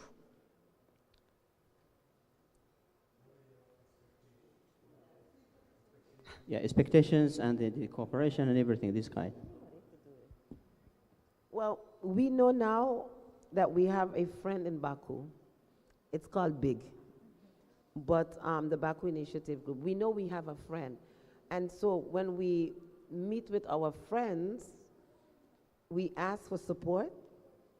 We ask to help spread our message in every way that we can. We expect that this relationship will grow.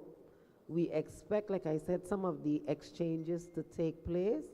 And we expect one day to live in a free and independent St. Martin where you will be able to come and visit and see this independent St. Martin. That's on the serious side. But I honestly believe that outside of Baku, outside of where we are, whenever BIG is doing what they do, they will also promote our message, as they have been doing. And we thank your president at COP29 for that statement, because it shook the ground in St. Martin. It shook the ground. I didn't know, I was not there, I was here, but when we got back, we heard that the president of Azerbaijan created an earthquake in St. Martin, and we are grateful for that. And we are seeing some of the consequences of that, and we expect there to be bigger shocks. We're looking for that. Thank you for your answer, and I want to ask this question as well, Abbasov. Yeah, thank you. Okay, in addition, there are a lot of possibilities to work on conduction of various international events dedicated to St. Martin's colonial policies, consequences of colonialism in St. Martin. There are a lot of possibilities to publish reports, research studies, articles on several directions of activities. But these all action steps will be in the frame of international law. Thank you. Thank you. Thank you very much. No, if not any other questions, no other questions, and would you like to say something in the end, maybe regarding with the role of this conference, the 2-3 sentences that we can close? Yeah. Firstly, our dear distinguished moderator, thank you very much for your contribution, for your support, and I would like to point out the role of media representatives in the colonization process. These guys, these persons, are key persons in conveying of realities in colonized regions to the international community. Let's applaud them, guys. Thank you very much for your contribution, for your support on the colonization process. Mr. Bryson? Okay. As for me, I don't think you understand what this means to us. When we came here last night after dinner, we saw all of this set up for us. We are very grateful as representatives of the island to come to Azerbaijan to have our concerns heard regarding independence and regarding the right to our self-determination. We will be eternally grateful for what has transpired over the last 2 to 3 days. The work has just begun, but we need organizations like the Baku Initiative Group and other NGOs similar to give us a voice on the international stage. And I am personally so grateful to Dr. Rhoda and to the entire contingent that came through for this opportunity to having met with you and discussed our issues in St. Martin. So I thank you again. Thank you. Thank you. Thanks a lot. Next, Ms. Yes, I would like to say as well a huge thank you to Azerbaijan and to the Baku group, to the big group, sorry, for this exceptional opportunity. It has meant a lot to us. From a young perspective, I know Rhoda has been in this for over 40 years, but my brother and I grew up, as she mentioned in one of her speeches, understanding the importance of St. Martin becoming an independent country. And I was at the age of 9. I guess my brother was a couple of years older than I was.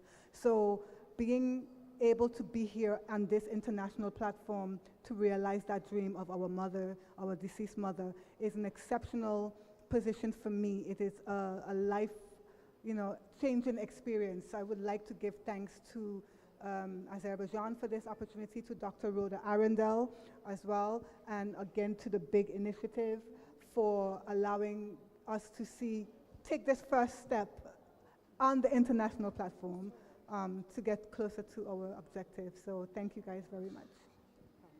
Thank you, Mr. Abedin. I would say, Pamela?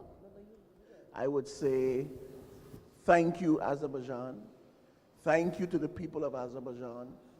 We love you. We love you. And it's always good to have new friends. New friends makes you happy. New friends make you smile. I'm not going to say thank you, Rhoda Arundel, and I love her.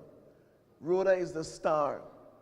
One small step for Azerbaijan, one big step for St. Martin, and a whole complete step for complete independence for St. Martin. And we thank you very much for this opportunity. You are now our friends, our partners, and you have put St. Martin on the map. So for that, we thank you. Thank you, Mr. Malmez. Thank you very much. I want to also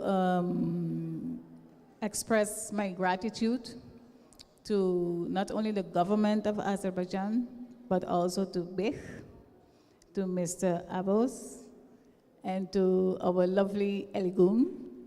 We're going to take you back to St. Martin with us, okay? Mr. Elgun, we're going to take you back to St. Martin with us, me and Rhoda. We are waiting for your invitations. So we want to thank everybody for their hospitality, for receiving us in St. Martin, in Azerbaijan, and we're looking forward to doing business with you and having all your support in our fight. Thank you very much. Thank you. Thank you, Ms. Pamela. Okay. And no one, I think everyone just expressed opinions by heart. And I would like to thank you, distinguished guests and our media representatives, and would like to officially state the closing part of the briefing. Thank you very much. Elrin, how can we get that banner? All the way at the end. Yes. How do we get it?